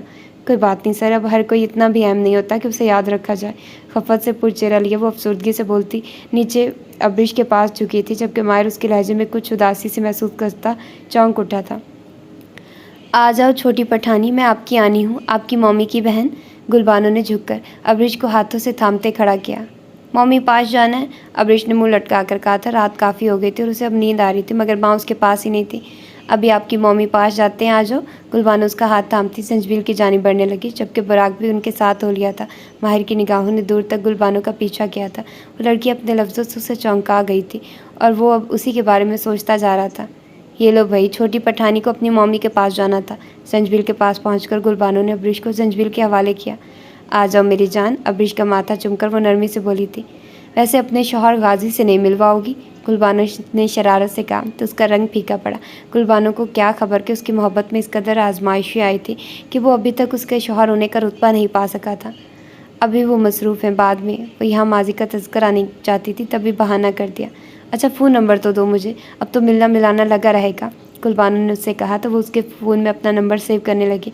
नंबर सेव होते ही गुलबानो ने उसे मैसेज किया था ताकि वो भी उसका नंबर सेव कर ले। अनाबिया ज़ंजीर को दोबारा नज़र नहीं आई थी, जिस पर उसने खुदा का शुक्र अदा किया था। आज हारिस पाकिस्तान आने वाला था और वो उसी को रिसीव करने एयरपोर्ट गई थी, जिसकी खबर संजबिल के साथ साथ बेजाद को भी नहीं थी कि अनाबिया बेजाद को सरप्राइज़ देने वाली थी। वैसे वो जो अभी हमसे मिले हैं वो कौन है? गुलबानो ने संजबील से पूछा था। नज़रें माहिर की जानिब उठी थी जो बेजाद के साथ कोई बात कर रहा था। सब मेहमान अब आहिस्ता आहिस्ता रुखसत होने लगे थे। वो माहिर सर हैं, कंपनी के मैनेजर। संजबील ने जवाब दिया तो वो सर हिला गई। इससे पहले कि मज़ीद बात होती, संजबील का फ़ोन बजने लगा था। कॉल अस्पताल से थी और उससे एमरजेंसी में बुलाया गया था। नर्स की बात सुनते उसका रंग सर्द पड़ गया था। उसने बताया था कि अम्मा की तबीयत ख़तरनाक हद तक बिगड़ गई है और वो बार बार खून की उल्टियाँ कर रही हैं। बानो, मुझे अभी जाना होगा, मैं तुमसे बाद में मिलूंगी। अल्लाह हाफिज़। वो अब्रिश को गोद में उठाती बगैर गुलबानो की मज़ीद कोई बात सुने बाहर की जानिब भागी थी। उसे यूँ भागता देखकर माहिर और बेजादा एक साथ बराकर बानो के पास आए थे, जो खुद भी हैरान खड़े थे। संजबील कहाँ गई है? बेजाद ने बेकरारी से पूछा था। माहिर के चेहरे पर भी सवालिया निशान था। वो बाबा, मम्मी को किसी की कॉल आई थी तो वो चली गई, बुराक ने तेज़ी से बताया था, जिस पर वो माहिर की तरफ मुड़ा। यहाँ सब संभाल लेना। बेजाद माहिर से इतना कहकर रुका नहीं था। ऐसी क्या बात हो गई कि बताए बगैर चली गई? माहिर बुड़बुड़ाया। वो काफ़ी परेशान हो गई थी, शायद कोई मसला हो गया हो। गुलबानो के चेहरे पर भी फ़िक्र के तासुरात रकम थे, जिसे देखता वो सर हिलाकर रह गया। वो बाहर आया तो अब्रिश को लेकर तेज़ तेज़ कदमों से चलती वो उसे पार्किंग में ही नज़र आ गई थी। अब्रिश को उठाकर चलना मुश्किल था, तभी वो अभी यहाँ तक पहुँची थी। अकेली होती तो शायद अब तक मेन रोड पे पहुँच गई होती। रात का अंधेरा हर सू छाया हुआ था। ऐसे में पार्किंग में छाई वहशतनाक खामोशी से घबराए वो मुसलसल चलती जा रही थी। जब एजाज ने करीब पहुँचते उसका बाजू थामते उसे रोका। कहाँ जा रही हो अकेली? मेजाद ने सख्ती से पूछा था, जिस पर उसका ज़ब्त टूटा और वो रोने लगी। भी अम्मा ठीक नहीं है, अस्पताल जा रही हूँ मैं। बहते आंसुओं के दरमियान उसने अटक अटक कर बताया तो वो बगैर कोई लफ्ज़ किया उसे लिए अपनी गाड़ी तक आया। उसे अंदर बिठाकर वो खुद ड्राइविंग सीट पर पहुंचा बैठा। अब्रिश संजबील की गोद में थी जो अब ऊँग रही थी। संजबील से अस्पताल का पता पूछकर वो गाड़ी को अस्पताल के रास्ते पर डाल गया था। बस 10 मिनट बाद वो लोग अस्पताल पहुंच चुके थे। बेजाद ने अब्रिश को उसकी गोद से ले लिया था। कुछ देर बाद वो लोग भी अम्मा के रूम के बाहर खड़े थे, जिन्हें आईसीयू में रखा गया था। डॉक्टर्स अंदर चेकअप कर रहे थे जब एक नर्स बाहर आई। अब कैसी हैं अभी अम्मा? संजबील ने बेचैनी से पूछा था। मरीज़ा की हालत बेहद ख़राब है, कबल इस वक्त कुछ कहना मुश्किल है। आपसे कहा भी था कि जल्दी पैसे जमा करवाइए, मगर आप, नर्स तासुब से कहती जुमला अधूरा छोड़कर आगे बढ़ गई थी, जबकि बेजाद नासमझी से संजबील को देख रहा था। सोई अब्रिश को कंधे से लगा रखा था। ये अम्मा को ब्लड कैंसर था, लास्ट स्टेज। संजबील ने नम आंखें भीगे से लहजे में कहा तो बेजाद अपनी जगह साकित रह गया। नफीस और मुशफिक सी भी अम्मा का चेहरा उसके सामने घूम गया था। उसे दिल तौर बेहद दुख हुआ था। नर्स पैसों के बारे में क्या कह रही थी? बेजाद ने नरमी से पूछा। मेरे पास जितने पैसे थे जमा करवा दिए थे, मजीद नहीं थे तो मोहलत मांगी थी। संजबील ने शर्मिंदा से लहजे में बताया तो बेजाद ने सर नज़रों से उसे देखा। तो मेरे पास क्यों नहीं आई? मुझे बताती तो सही। उसने ये नहीं पूछा था कि कितने पैसे थे, उसे इस बात से फ़र्क पड़ता था कि अगर उसके पास पैसे नहीं थे तो वो उसके पास क्यों नहीं आई। किस हक़ से आती? संजबील ने शिकवा कनान निगाहों से उसे देखा। तुम्हारी नाराज़गी, नफ़रत और बेरुखी के बाद भी मेरे ऊपर सारे हक़ सिर्फ तुम्हारे हैं और ये बात तुम अच्छे से जानती हो। बेजाद ने जताया तो वो नज़रें चुरा कर रह गई। इतना हौसला नहीं था मुझ में कि जिससे बुलंद बांग नफ़रत का दावा करती हूँ उसी से पैसों की मांग करूँ। संजबील ने धीमे लहजे में साफ गोई से कहा, जिस पर वो गहरा सांस भरकर रह गया। मैं तुम्हें बहुत अक्लमंद समझता था बेला, बेजाद ने तासुफ भरे लहजे में कहा तो वो रुख फेर गई। जो गुजर चुका था उस पर अब पछताने के अलावा उसके पास और कोई चारा नहीं था। रोना बंद करो और दुआ करो, वो ठीक हो जाएंगी। उसकी हालत देखते बेजाद ने उसे समझाना चाहा था। वो ठीक हो जाएंगी ना? मेरे लिए मुआवजा होगा ना? संजबील ने नम मांग के उसके चेहरे पर गाढ़े सवाल किया। हाँ होगा मुआवजा, अल्लाह पर यकीन है ना? बेजाद ने मजबूत लहजे में कहते इस्तफार किया तो बस बात में सर हिला गई। पता है, जब मुश्किलात आ जाए और इंसान अल्लाह पर मुकम्मल ईमान रखे तो मोजज़े हो जाते हैं, और मोजज़े इन्हीं के लिए होते हैं जो अल्लाह पर यकीन रखते हैं। अल्लाह पर यकीन रखना तो हमारे नबियों और रसूलों का वस्फ़ था। जब कोई रास्ता नज़र ना आए तो अल्लाह पर कामिल यकीन रखो कि अल्लाह ने अगर एक रास्ता बंद किया है तो दूसरा रास्ता खोल देगा। हज़रत मूसा के बारे में जानती हो ना? फ़िरौन के इतने मज़ालिम के बाद भी वो डटे रहे, बिल्कुल भी हार नहीं मानी। उनके पीछे उनका लश्कर था और आगे समंदर, आगे बढ़ने का कोई रास्ता नहीं था। लेकिन अल्लाह पर यकीन था कि वो कोई ना कोई रास्ता निकाल दें, और उसने समंदर में उनके लिए रास्ता निकाल भी दिया। उनका ये यकीन समंदर के पानी पे नहीं था कि वो खुद ब खुद उनके लिए रास्ता बना देगा, बल्कि उनका ये यकीन अल्लाह पे था, जिसके कब्ज़ा कुदरत में हर शय है, जिसके कुन पर हर चीज़ हो जाती है। लेकिन अगर मोजज़ा ना भी हुआ तो सब्र का मुज़ाहरा करना, तुम यकीन रख कर दुआ तो करो, देखना सब ठीक हो जाएगा। मिज़ान ने नरमी से उसे समझाया था, जिस पर उसने आंसू साफ करते सर हिलाया था। दिल बेसाख्ता ही भी अम्मा की सेहतयाबी के लिए दुआ करने लगा था। अभी कुछ ही देर गुजरी थी जब आईसीयू का दरवाज़ा खुला और 2-3 डॉक्टर्स बाहर आए। संजबील तेज़ी से उनकी जानिब लपकी, जबकि बेज़ाद भी धीमे कदमों से उनकी जानिब बढ़ा ताकि अब्रिश उठ न जाए। मेरी भी अम्मा कैसी हैं? संजबील ने आंखें साफ करते पूछा था। I am sorry but she is no more. Doctor के अल्फाज थे या कोई धमाका जो संजबील की समातों में गूंजते उसे गुम कर गए थे। वो लड़खड़ाकर 2 कदम पीछे हटी थी और दीवार के साथ लगकर नीचे बैठती रोना शुरू हो चुकी थी। आज उसे लगा था वो बेसाहिबान हो गई हो, एक भी अम्मा का ही सहारा था, मगर आज वो भी उसे छोड़कर चली गई थी। बेज़ाद अब्रिश को 3 सीटर चेयर्स पर लिटाकर उसके करीब बैठता उसे चुप करवाने लगा, मगर उसकी हालत मज़ीद ख़राब होती जा रही थी। मौमी, उसके रोने की आवाज़ सुनकर अब्रिश भी जाग उठी थी और अब अपनी माँ को रोते देखकर वो खुद भी रोने लगी थी। बेज़ाद बुखला गया था कि किसको संभालें। उसने तेज़ी से फ़ोन निकालते अनाव्या का नंबर मिलाया था, मगर उसका फ़ोन बंद जा रहा था। उसके बाद माहिर का नंबर मिलाते उसे अपने साथ किसी लेडी को लाने का कहकर फ़ोन बंद कर दिया था। संजबील, संभालो खुद को, देखो तुम्हारे रोने से अब्रिश भी परेशान हो रही हैं। बेज़ाद ने उसे समझाते अब्रिश को उठाते चुप करवाने की कोशिश की थी। कैसे संभालूं, माँ थी वो मेरी, संजबील ने रोते हुए कहा तो वो लब भेज गया। वो उसका दर्द समझ सकता था कि अम्मा तो उसकी भी थी। वो अब्रिश को बहला रहा था जब संजील अभी भी ज़मीन पर बैठी रो रही थी। आधे घंटे तक माहिर अपने साथ गुलबानो को लेकर आ गया था कि इस वक्त वहाँ वही उसे नज़र आई थी। वहाँ के सारे मामलात वो निपटा चुका था और बुराक को भी ड्राइवर के साथ घर भेज चुका था। वो अपने घर फ़ोन करके बता चुकी थी। गुलबानो पहले संजबील को हौसला देने लगी थी, मगर अब्रिश को चुप ना करते देखकर वो अब्रिश को चुप करवाने लगी थी।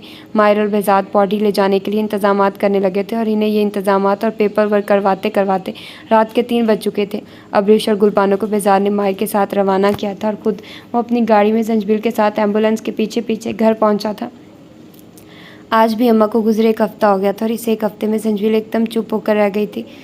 तजहीज़ो तदफीन का सारा काम बेज़ाद और माहिर ने संभाला था। संजबील भी अम्मा की लाश से लिपटकर इस कदर रोई थी कि सबकी आंखें उसके गम पर अश्कबार हो गई थी। इस दौरान अब्रिश को गुलबानो ने ही संभाला था। वो रोज़ उसके पास आ जाती थी और काफ़ी देर तक उसके पास ही रहती थी। बेज़ाद भी बुराक को शाम के वक्त ले आता था ताकि अब्रिश बहल जाए, वरना अपनी माँ को देख देख कर वो बहुत रोती थी, जो उसे गोद में भी नहीं लेती थी। मिर्ज़ा साहब भी 2-3 बार होकर जा चुके थे। माहिर की वालदा समीना बेगम भी कभी कभार आ जाती थी और माहिर उन्हें छोड़ जाता था और फिर शाम को वापसी पर साथ ही ले जाता था। समीना बेगम को संजबील बहुत अच्छी लगी थी और उन्हें इल्म हो गया था ये वही है जिसका जिक्र उनसे माहिर ने किया था। माहिर से उन्होंने दोबारा उसी बारे में बात की थी, लेकिन वो ये कहकर बात ख़त्म कर गया था कि वो जिसकी अमानत है जल्दी उसके पास लौट जाएगी, तो वो अब इस बारे में आइंदा कोई बात ना करे। समीना बेगम भी उसकी संजीदगी पर चुप कर गई थी।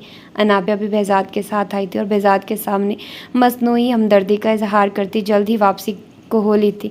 हारिस भी गजनवी हाउस में आ चुका था, लेकिन वो अभी तक संजबील की वापसी से अनजान था। ना ही अनाबिया ने भी उसे इस बाबत बताया था। संजबील सबके सवालों का मुख्तसर जवाब दे देती थी। गुलबानो मुसलसल उसे इस कैफियत से निकालने की कोशिश कर रही थी।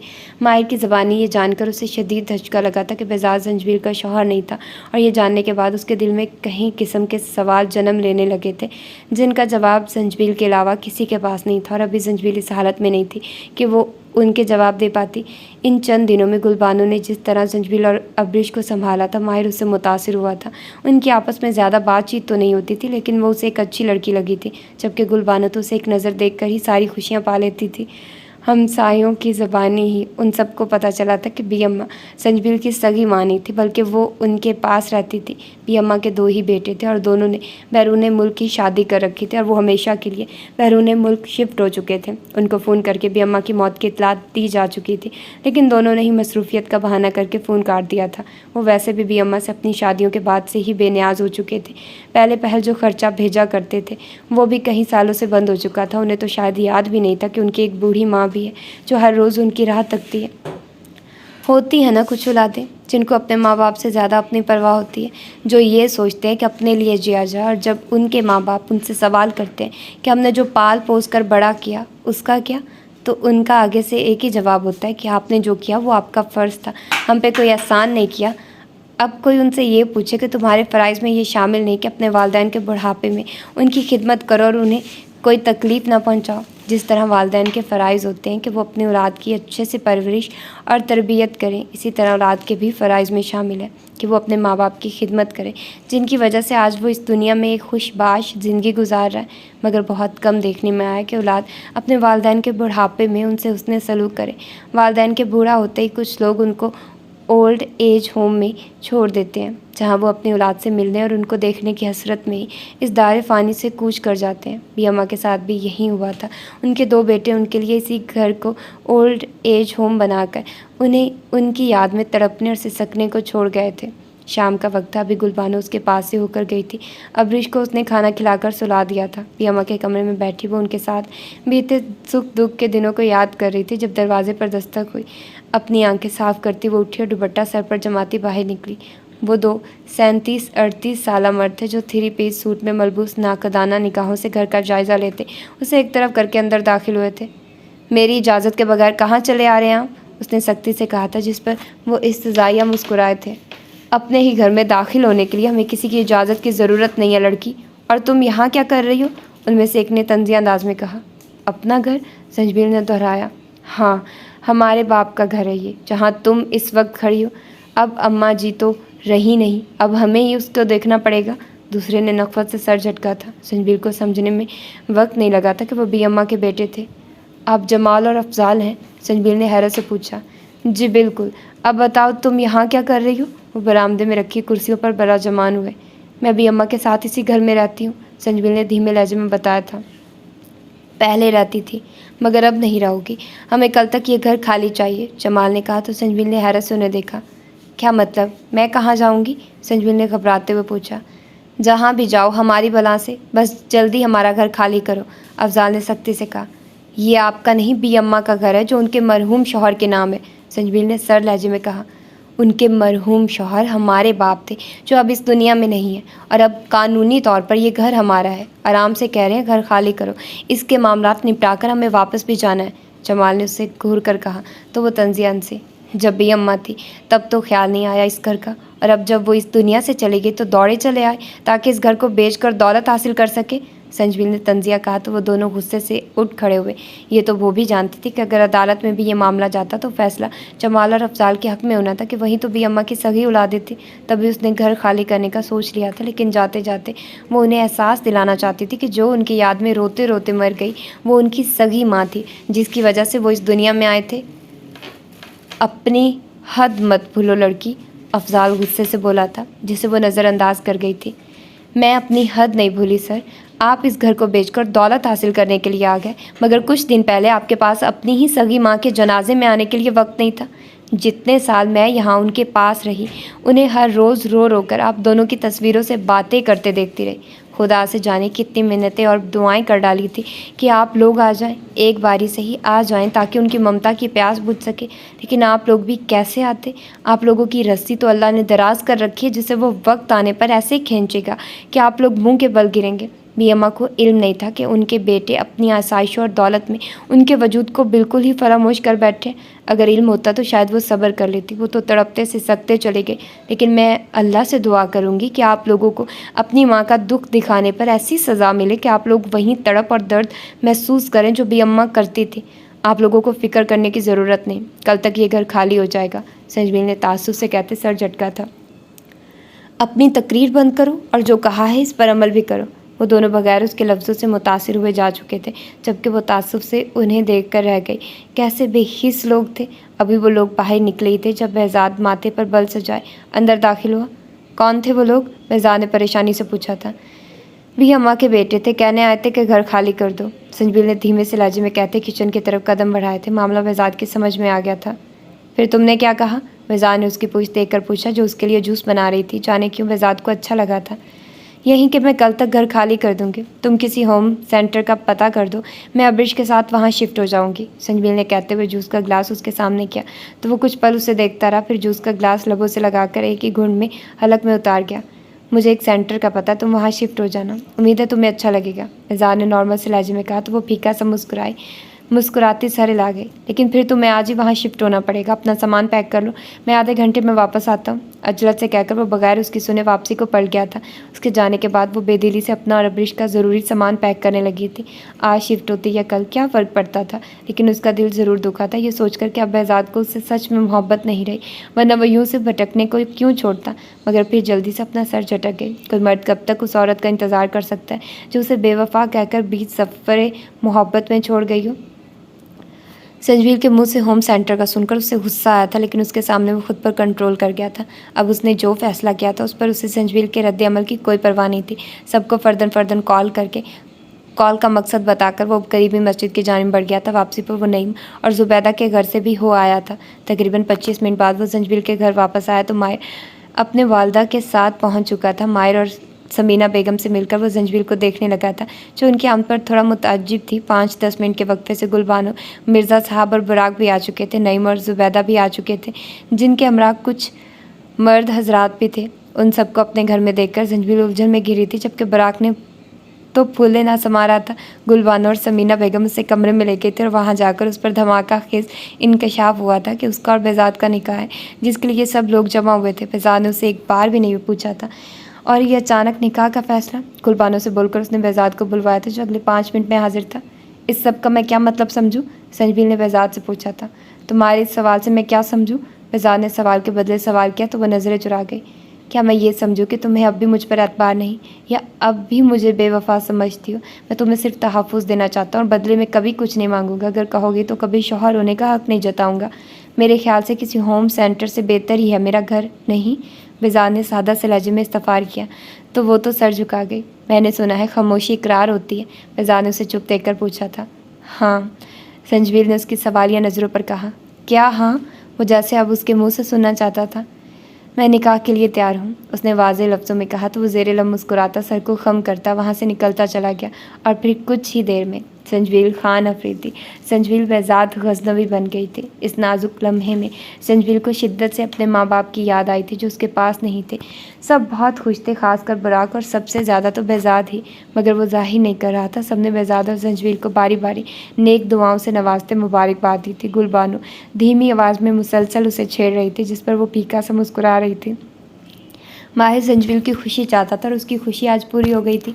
वो उसकी खुशी में खुश था, लेकिन दिल में एक कसक भी थी कि काश ये चांद उसके आंगन में उतरता, मगर अभी हसरत कसक बनकर उसके दिल में ही रह जाने वाली थी। दूसरी जानिब माहिर को किन अखियों से देखती गुलबानो तसव्वुर में अपनी और माहिर की शादी होते देखकर दिल ही दिल में खुश हो रही थी। 1 घंटा वहाँ गुजार लेने के बाद वो सब वापसी को हो लिए थे। गुलबानो का ड्राइवर बाहर ही मौजूद था, तो वो अपनी गाड़ी में ही गई थी, जबकि मिर्ज़ा साहब और बुराक अपनी गाड़ी में संजवील पर एक अलविदाई नज़र अपने घर पर डालती, ज़ुबैदा और नईम से मिलती, अब्रिश को उठाकर बेहज़ाद के पीछे बाहर निकली थी, जो उसका सामान लिए गाड़ी के पास जा रहा था। आधे घंटे में वो लोग गज़नवी हाउस पहुंच चुके थे। अनाबिया और हारिस अपने अपने रूम में सो रहे थे। वो अपने घर नहीं रुके थे कि वो अपने ताया के घर रहना चाहते थे। ये बहाना अनाबिया का था, जो बेहज़ाद के करीब रहना चाहती थी। बेहज़ाद संजवील को लिए अपने कमरे में आया। बुराक और मिर्ज़ा साहब अपने कमरे में चले गए थे। अब्रिश को बेड पर लिटाने के बाद संजवील ने कमरे का सरसरी सा जायज़ा लिया था, जो वैसा ही था जो किसी भी रईस सादे का होता है। काफ़ी नफासत से सारा कमरा सेट किया गया था। अभी वो कमरे का जायज़ा ही ले रही थी जब बेहज़ाद उसके बैग घसीटता कमरे में दाखिल हुआ था। ये कल सेट कर लेना, अभी आराम करो, संजीदगी से बोलकर वो खुद चेंज करने के लिए ड्रेसिंग रूम में घुस गया था। कुछ देर बाद वो फ्रेश होकर बेड पर अब्रिश के एक जानिब लेटकर आंखें मूंद गया था। खुद को नज़रअंदाज किए जाने पर वो आंखें घुमाती बैग से अपना एक जोड़ा निकालकर फ्रेश होने चली गई थी। फ्रेश होकर वो आईने के सामने कुछ देर अपने बाल सुलझाती रही और फिर बेड का रुख किया। दुपट्टा साइड पर रखा और लेटने ही लगी थी जब बेहज़ाद की आवाज़ पर थमी। मेन लाइट ऑफ कर दो प्लीज़, बेहज़ाद ने इल्तिजाइया कहा तो वो अपनी साइड का लैंप रोशन करती स्विच बोर्ड की जानिब बढ़ी। सेकंड लास्ट बटन, आंखें खोलकर उसे बताने लगा, मगर अपनी जगह पर थम कर रह गया। दुपट्टे से बेनियाज वजूद स्विच बोर्ड के पास खड़ा था। उसको मतवज्जे करने को संजवील के घने स्याह बाल ही काफ़ी थे, जो इस वक्त उसकी कमर से काफ़ी नीचे जाते स्याह नागन का मंजर पेश कर रहे थे। उसने आज पहली बार उसके बाल देखे थे। हालांकि 10 साल पहले भी वो अनजान ही था कि उसके बाल कैसे हैं। वो हमेशा उसे अजाब में नज़र आई थी। एक दफ़ा बेहज़ाद ने उससे ख्वाहिश की थी कि अपने बाल दिखाए, जिस पर वो ये कहकर मना कर गई थी कि जब उसे हक होगा तब देख ले और आज उसे हक हासिल था। बेखुदी की कैफियत में वो उठकर जंजील की जानिब बढ़ा था, जो स्विच बोर्ड की तरह पुश्त किए ना समझी से उसे खुद की जानिब बढ़ता देख रही थी।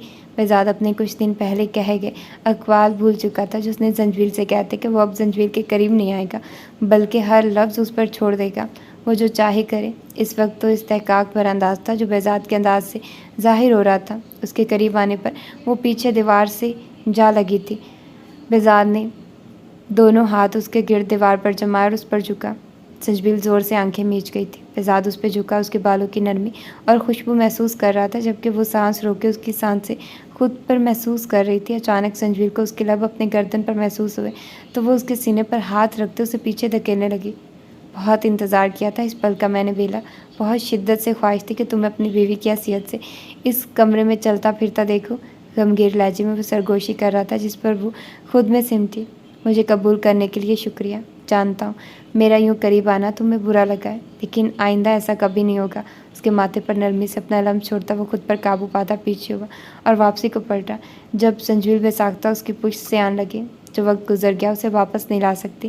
मैं तुम्हारे साथ एक खुशगवार ज़िंदगी जीना चाहती हूँ गाजी। मैं अब हमारे दरमियान कोई गलत फहमी नहीं चाहती। संजवील ने धीमे से लहजे में कहा तो वो खुशगवार सी हैरत लिए पलटा। तुम मेरे साथ खुश हो? बेजाद ने हैरत से पूछा। हाँ, उसकी आंखों में देखकर वो मजबूत लहजे में बोली। मतलब आज हम अपनी नई ज़िंदगी शुरू कर सकते हैं? उसके बालों को सुलाते वो नरमी से पूछने लगा तो संजबील का चेहरा सुर्ख पड़ा। उसकी आंखों से छलकते जज्बात और उसकी बात का मतलब वो अच्छे से समझ गई थी। मुझे थोड़ा वक्त चाहिए। उसकी आंखों से नज़र हटाते वो बामुश्किल बोली तो वो कुछ पल खामोशी से उसे देखता रहा। कितना थोड़ा? बेजार ने नरमी से सवाल किया। बस थोड़ा सा ही, संजबील ने गड़बड़ा कर जवाब दिया। मतलब एक दिन? बेजार ने अब की बार उसके हाथ में अपना हाथ उलझाया। नहीं, इससे ज़्यादा, संजबील ने तेज़ी से कहा तो वो हंसा। 2 दिन? बेजार ने फिर से पूछा तो वो बेचारगी से उसे देखने लगी। 1 महीना, संजबील ने धीमे से कहा तो वो खफकी से उसे देखने लगा। 1 महीना? चाहे इस 1 महीने में मैं तुमसे दूरी सहता सहता पागल हो जाऊँ, अब नहीं दूर रह सकता ना तुमसे। समझो मुझे प्लीज़। बेजार ने उसे सीने से लगाते कहा तो वो हंसी दबा गई। जहाँ इतने साल गुजार दिए वहाँ 1 महीना नहीं गुजार सकते? संजबील ने पूछा तो वो झट नफ़ी में सर हिला गया। नहीं, अब नहीं, सिर्फ 2 दिन है तुम्हारे पास, इससे ज़्यादा नहीं। बेजार ने उसका सर चूमते टोक कहा था। मुझे तुम्हें अपने माजी के बारे में सब कुछ बताना है बेजाद। संजबील ने उससे अलग होते कहा तो वो नफ़ी में सर हिला गया। लेकिन मुझे कुछ नहीं जानना, मुझे कोई फ़र्क नहीं पड़ता कि तुम्हारा माजी कैसा है। फ़र्क पड़ता है तो हाल से, और तुम्हारा हाल अब मैं हूँ। मुझे माजी की तलखियों में डूबकर अपना हाल तबाह नहीं करना, इसलिए जो हुआ वो भूल जाओ। बेजार ने उसे बाहों में उठाकर बेड की जानिब कदम बढ़ाते कहा था। मगर कुछ बातें ऐसी हैं जिनका जानना तुम्हारे लिए बहुत ज़रूरी है। संजबील ने एक और कोशिश करनी चाहिए थी। अभी जो बात ज़रूरी है वो है एक पुरसुकून नींद। तुम बहुत थक गई हो, इसलिए सुकून से सो जा। हम फिर कभी इस टॉपिक पर बात करेंगे। बेजार ने उसका माथा चूमकर गाल थपथपाया तो वो गहरा सांस भरकर रह गई। बेजार मेन लाइट ऑफ करता अब अपनी साइड पर जाकर लेटा तो दोनों के दरमियान अब्रिश पुरसुकून सी सोई हुई थी। सो जाओ संजबील, इससे पहले कि मैं तुम्हारी नींदें उड़ाऊँ। बेजाद की शौक सी आवाज़ उसके कानों से टकराई तो वो उसके दुरुस्त अंदाजे पर हैरत ज़दा होती, तेज़ी से करवट बदलती, आंखें मूंद के। जाने वो कैसे जान गया था कि वो अब तक आंखें खोले हुए हैं। उसके होंठों पर नरम सी मुस्कुराहट आई थी। अगली सुबह बड़ी रोशन सी थी। दिन के उजाले में एक नई सी ताजगी थी जो तबीयत पर बड़ा अच्छा असर छोड़ रही थी। ऐसे में गजनवी हाउस की तरफ आओ तो डाइनिंग रूम में नाश्ते की इश्तहा अंगेज़ खुशबू छाई हुई थी। सामने ही टेबल पर बराक, मिर्ज़ा साहब, संजबील और अब्रिश बैठे नाश्ता कर रहे थे। संजबील अब्रिश को नाश्ता करवा रही थी, खुद उसका बेजाद के साथ नाश्ता करने का इरादा था जो अभी तक सो रहा था। आज़म किचन में मसरूफ़ था और बराक आज पुरसुकून था कि मम्मी के आने की खुशी में उसने छुट्टी कर ली थी और आज उसे स्कूल नहीं जाना पड़ रहा था। मम्मी, मुझे भी खिलाइए ना। बराक ने लाड से चीयर्स संजबील की तरफ खिसकाई थी। अब संजबील के एक तरफ बुराक और दूसरी तरफ अब्रिश थी। हाँ, क्यों नहीं? उसने बुराक के मुंह में पराठे का नवाला डालते मोहब्बत से कहा तो वो चहक उठा था। मिर्ज़ा साहब बुराक के लिए उसका प्यार देखकर मुस्कुराए थे। गाजी नहीं उठा अभी? मिर्ज़ा साहब ने संजबील से पूछा तो वो कुछ चींपी, मगर फिर संभल गई। अभी सो रहे थे, मैंने जगाया नहीं, उसने बताया तो वो सर हिला गए। अभी वो उन दोनों को नाश्ता करवाने में मसरूफ़ थी जब अचानक अनाबिया डाइनिंग रूम में दाखिल हुई, मगर संजबील को वहाँ देखते वो अपनी जगह साकित रह गई थी। तुम यहाँ क्या कर रही हो? मिर्ज़ा साहब की मौजूदगी को नज़रअंदाज करके उसके चटक कर पूछा तो संजबील तंजिया मुस्कुराई। मैं अपने घर में नहीं रहूँगी तो और कहाँ रहूँगी अनाबिया? जंजबील ने मासूमियत से सवाल पर सवाल किया तो वो नासमझी से उससे देखने लगी। अनाबिया, कल रात बेज़ाद और जंजबील का निकाह हो चुका है, इस लिहाज से जंजबील यहीं रहेगी। मिर्ज़ा साहब के इंकशाफ पर वो दंग रह गई थी। उसे यकीन ना आया कि उसकी एक रात की गफलत ये गुल खिला चुकी थी। शादी इतनी जल्दी, मगर क्यों? अनाबिया तकरीबन चीख ही उठी थी, जिस पर मिर्ज़ा साहब ने नागवारी से उसे देखा था। ब्लू जीन्स पर रेड कलर का टॉप और गले में स्कार्फ लटकाए वो टिप टॉप से खड़ी थी। क्यों का क्या मतलब है अनाबिया? आज नहीं तो कल मुझे जंजबील से शादी करनी ही थी। अब आज हो या कल क्या फ़र्क पड़ता है? अपने पीछे से आती बेजाद की आवाज़ पर अनाबिया उछली थी। बिल्कुल, वैसे भी अब जंजबील इस घर की बहू ही नहीं मालकिन भी है, जिसके आने से रौनक आ गई है। मिर्ज़ा साहब ने नरमी से जंजबील और अबरिश को देखते कहा कि वो जल भुन कर रह गई। और जंजबील की बेटी, वो तो तुम्हारी कुछ नहीं लगती ना, फिर वो यहाँ कैसे? उसे तो किसी यतीम खाने में होना चाहिए, अनाबिया ने जहर खा लहजे में कहा। बिहेव योर सेल्फ अनाबिया, मुझे हरगिज़ पसंद नहीं कि कोई मेरे मामले में टांग अड़ाए, चाहे वो फिर तुम ही क्यों ना हो। और रही बात अबरिश की, तो वो मेरी बेटी है और बेटियां अपने बाप के साथ रहती हैं। आइंदा ऐसा बोलने से पहले 1000 दफ़ा सोच लेना। बेजार ने उंगली उठाते उसे वार्न किया था। लिटिल फेरी हमारे साथ ही रहेगी ना बाबा? राग ने अनाबिया की बात सुनकर फ़ौरन पूछा था। जी मेरा बच्चा, आपकी लिटिल फेरी हमेशा हमारे साथ रहेगी। बेजाद ने नरमी से उसे पुचकारा तो वो खुश होता फिर से जंजबील के हाथ से नाश्ता करने लगा। बाबा टम्मी फुल? अबरिश ने मुंह बसोरते बेजाद से कहा। जंजबील ज़बरदस्ती उसे खिलाए जा रही थी, तभी वो रूहान सी होती बाप की तरफ पलटी। बेला बस करो, इसे भूख मजीद नहीं है। बेजाद ने अबरिश की सिफारिश की तो वो अबरिश को घूरकर खुद नाश्ता करने लगी, जिस पर अबरिश खिलखिलाकर हंसी थी। अनाबिया उस हैप्पी फैमिली को देखती खुद को वहाँ मिसफिट महसूस कर रही थी। बस नहीं चल रहा था कि जंजबील को उठाकर बाहर फेंक दे। अभी वो सब नाश्ते से फारिग होकर लाउंज में आए ही थे जब हारिस गेस्ट रूम से वहाँ आया। आज ये नए चेहरे कहाँ से निकल आए? हारिस ने बेजाद के साथ बैठी जंजबील और बुराक के साथ खिलती अबरिश से पूछा था। नया नहीं, यह चेहरा बहुत पुराना है, शायद आपको याद हो कि मैं कौन हूँ। जंजबील उसके सामने आकर खड़ी होती तंजिया अंदाज में बोली तो वो चौंक कर उसे देखने लगा। जंजबील हारिस को पहचान गई थी कि वो इतना नहीं बदला था। नहीं, मुझे तो याद नहीं। हारिस ने गौर से उसे देखते कंधे उचकाए। मैं बेजाद की बीवी हूँ, मगर आपकी हाई स्कूल फेलो भी रह चुकी हूँ। आपको याद नहीं तो मैं याद करवा देती हूँ। मैं जंजबील खान आफरीदी हूँ। कुछ याद आया? जंजबील ने नफरत से उसे देखते कहा तो हारिस के चेहरे का रंग फक हुआ। ये नाम वो कैसे भूल सकता था जिसने उसके ज़मीर को जगाकर उसकी रातों की नींद उड़ा दी थी। जंजबील बेजाद की बीवी? हारिस ने अचंभे से कहते पहले अनाबिया के घसीले चेहरे और फिर बेजाद के मुतमईन चेहरे को देखा। हाँ, जंजबील मेरी बीवी है और तुम्हारी भाभी। कल ही हमारा निकाह हुआ है, बेजाद ने पुरसुकून अंदाज में बताया तो वो चौंक कर उन्हें देखने लगा। और ये बच्ची? हारिस ने अबरिश की तरफ इशारा किया था। ये जंजबील की बेटी है उसके पहले शौहर से। और देखो, हमारे बेजाद ने एक तलाक याफ्ता से शादी कर ली जिसकी पहले से एक बेटी है। जवाब अनाबिया की तरफ से इंतहाई तल्ख अंदाज में आया था।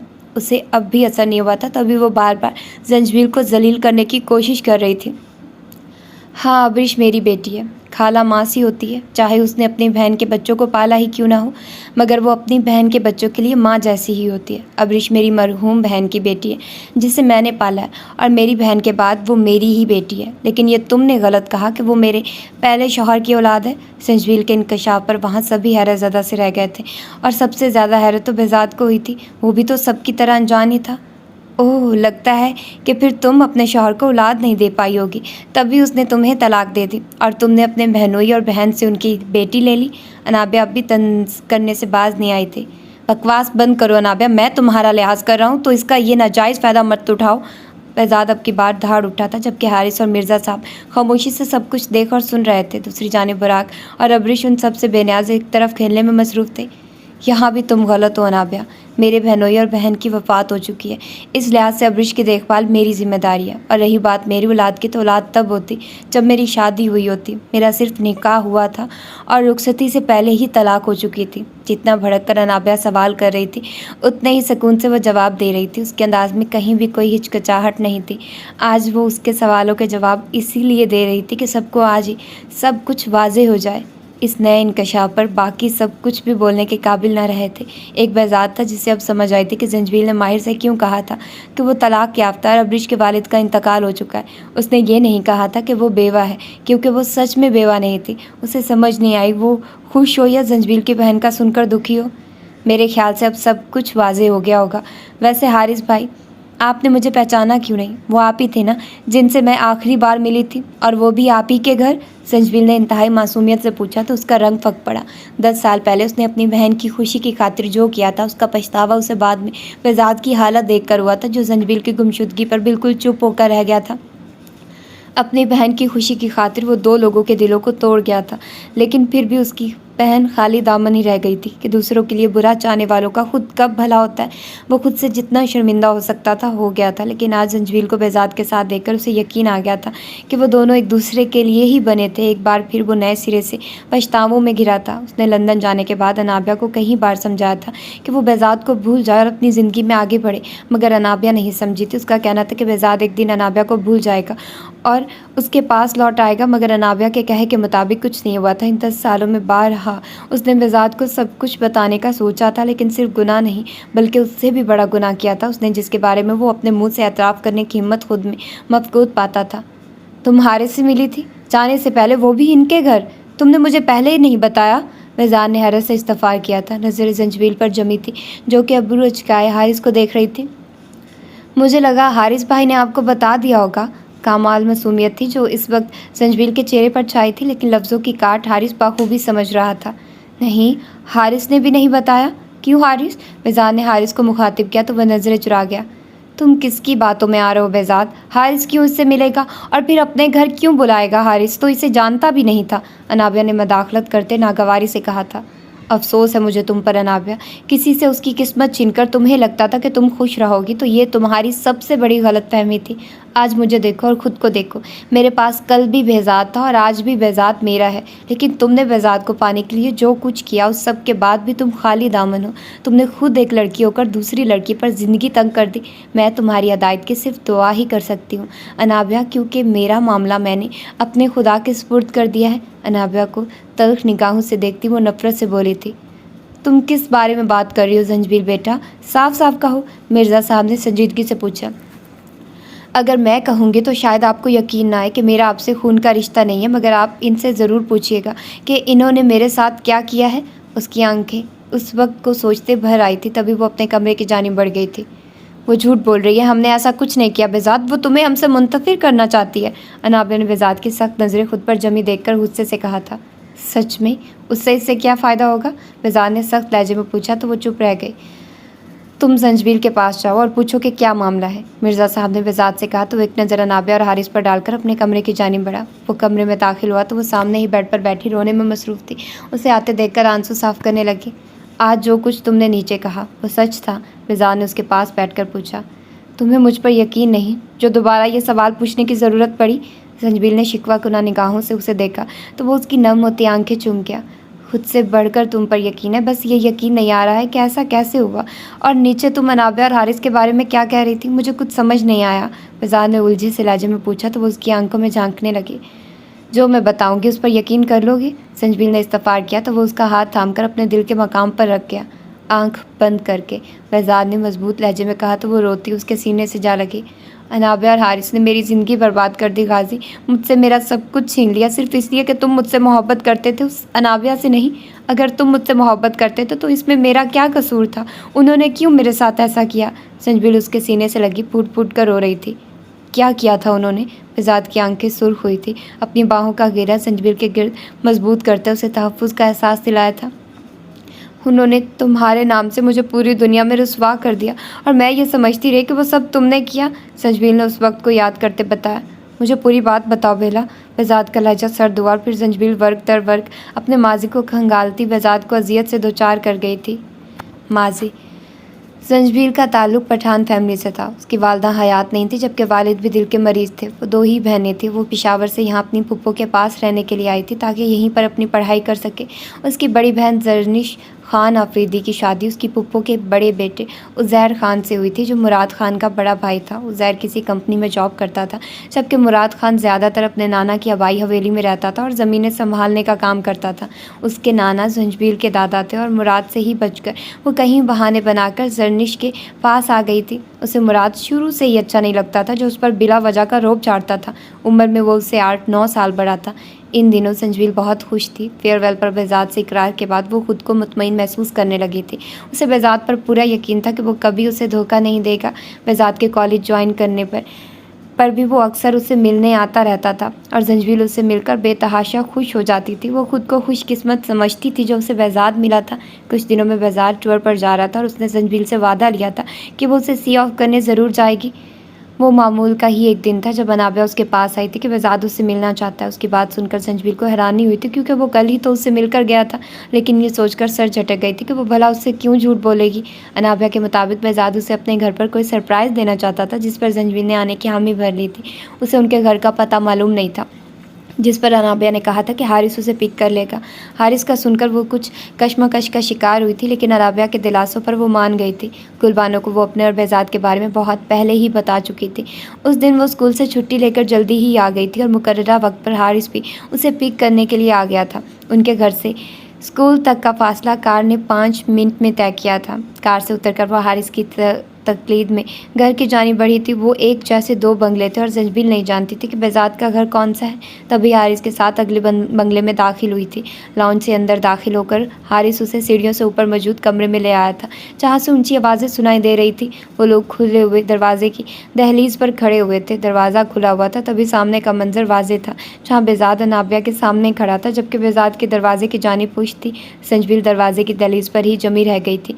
हम दोस्त नहीं है, सिर्फ मोहब्बत करती हूँ मैं तुमसे, लेकिन तुम मुझसे मोहब्बत नहीं करते तो मेरा मर जाना ही बेहतर है। अनाबिया ने गुस्से से कहकर ब्लेड पर दबाव बढ़ाया था, जो बेज़ाद के उसके सामने खड़े होने की वजह से वो संजबील को नज़र नहीं आया था। मैं तुमसे मोहब्बत करता हूँ अनाबिया, सिर्फ तुमसे मोहब्बत करता। अब छोड़ो इसे। संजबील ने बेज़ाद को बोलते हुए सुना था और उसके दिल में छनाके से कुछ टूटा था, शायद भरोसा जो उसे बेज़ाद पर था। वो बोलता हुआ अनाबिया के करीब जा पहुंचा था, जबकि अनाबिया की आंखें चमक उठी थी। ठीक उसी वक्त उसने दरवाजे की जानिब देखा था, जहां मौजूद हारिस ने उसे थम्स अप का इशारा किया था।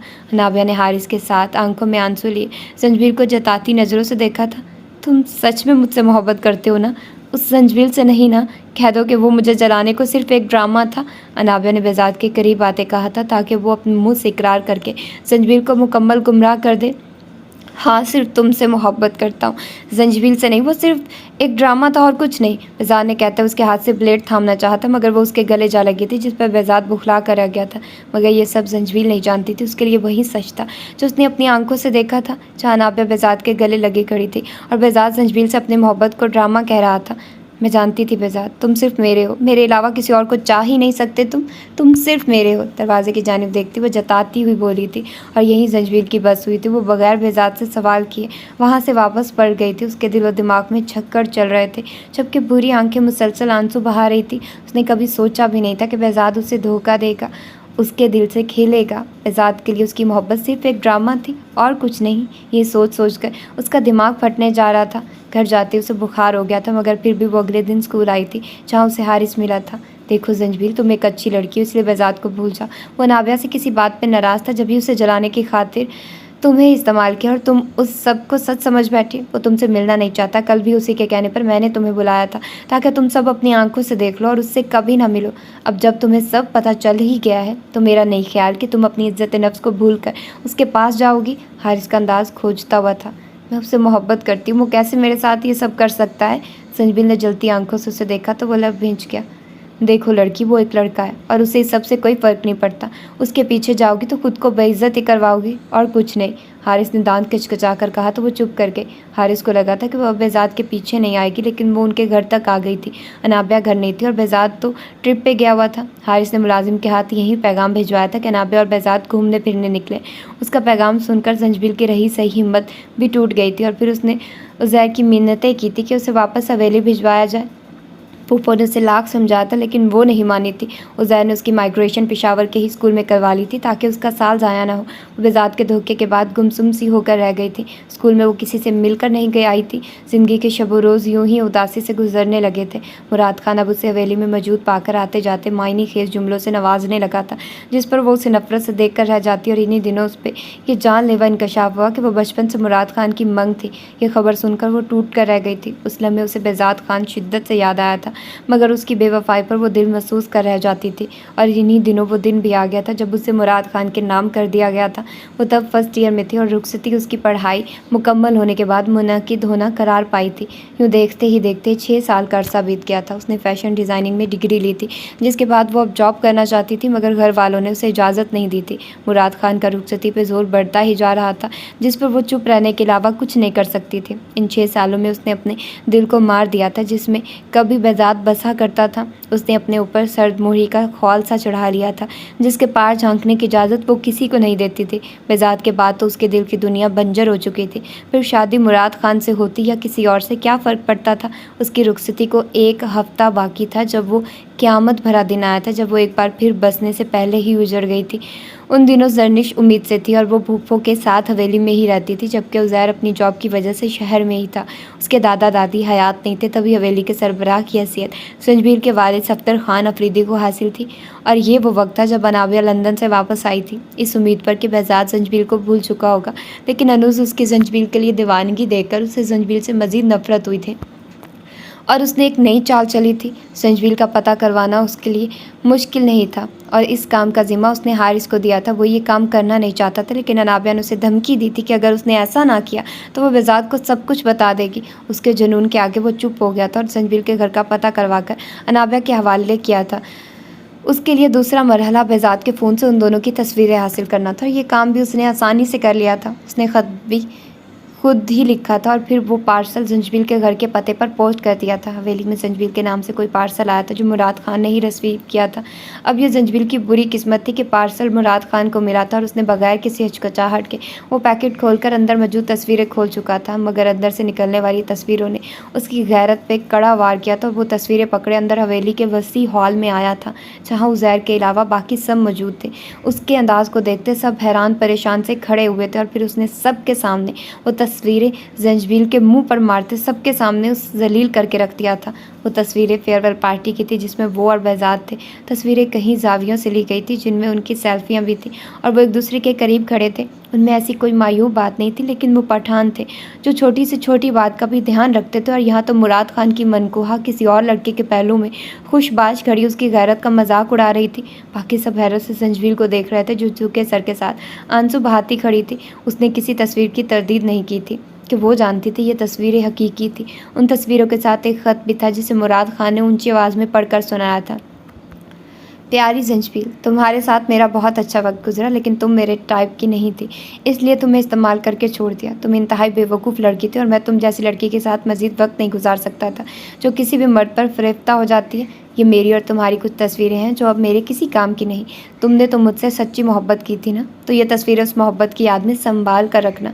अपनी औकात तो तुम्हें पता चल गई होगी, तो आइंदा मेरे सामने आने की कोशिश मत करना। बेज़ात गज़नवी। मुराद ने वो ख़त सबके सामने पढ़कर सुनाया था और ज़ंजबील का दिल किया कि वो ज़मीन में समा जाए। और फिर मुराद ने भी अपना फ़ैसला सुनाया था कि वह एक ऐसी लड़की के साथ शादी नहीं कर सकता जिसके जाने कितने आशिक हैं। उसने एक ही मिनट में उसे 3 बार तलाक दे दी थी, ये जानते हुए भी कि इकट्ठी 3 तलाक़ें देना हराम है। अपनी आंखों के सामने अपनी बेटी को यूँ तलाक होते देखकर सफ्तर खान, जो पहले ही दिल के मरीज़ थे, अगला सांस भी नहीं ले पाए थे और अपने खाल के हकीकी से जा मिले थे। अपने बाप को अपनी आंखों के सामने मरता देखकर ज़ंजबील के दिल में मुराद के लिए, बेज़ात के लिए नफ़रत मज़ीद बढ़ गई थी। सरनिश और ज़ंजबील अपनी अपनी जगह गम में मुब्तला थी, मगर पुप्पो को मुराद के फ़ैसले पर कोई शर्मिंदगी नहीं थी। मुराद खान ज़ंजबील को तलाक देकर सफ्तर खान को अस्पताल ले गया था, मगर कोई फ़ायदा नहीं हुआ था। उनका सांसों से रिश्ता टूट चुका था। हवेली में कहराम मच गया था। ज़ंजबील और ज़रनिश का रो रो कर बुरा हाल था। उज़ैर को भी इत्तला कर दी गई थी और वो हवेली आकर सारी हकीकत जानकर दंग रह गया था। ज़ंजबील और ज़रनिश को संभालता वो खुद भी बेहद परेशान था। सफदर खान की तदफीन की जा चुकी थी और 1 हफ़्ता वहाँ गुजारने के बाद उसे अपनी जॉब की वजह से वापस शहर जाना पड़ा था, मगर वो ज़ंजबील और ज़रनिश को अपना ख्याल रखने की हिदायत करना नहीं भूला था। उसके जाने के बाद ज़ंजबील ज़रनिश का ख्याल रखने लगी थी, अपने गम को पसे पुश डालकर। उसकी ज़िंदगी का महवर बस ज़रनिश बन गई थी, जिसकी तबीयत ख़राब रहने लगी थी। मुराद खान और पुप्पो से वो लोग बातचीत बंद कर चुके थे और ना ही वो दोनों उनसे मुखातिब होते थे। उज़ैर खान का इरादा जल्दी उन दोनों को अपने साथ शहर वाले घर ले जाने का था। अचानक से मुराद खान का अंदाज़ फिर से बदलने लगा था। वो अक्सर ज़ंजबील से बात करने के बहाने ढूंढता और मायने खेज फ़िक्रें उछालता। ज़ंजबील उसकी हरकतों से घबराने लगी थी और उज़ैर को फ़ोन करके बता भी चुकी थी। जिस पर उसने वादा किया था कि वो 3 दिन तक सब्र कर ले, फिर वो उनको वहाँ से ले जाएगा। दूसरी तरफ मुराद खान अब जंजील को तलाक देकर पछताने लगा था और दोबारा से उसे पाना चाहता था।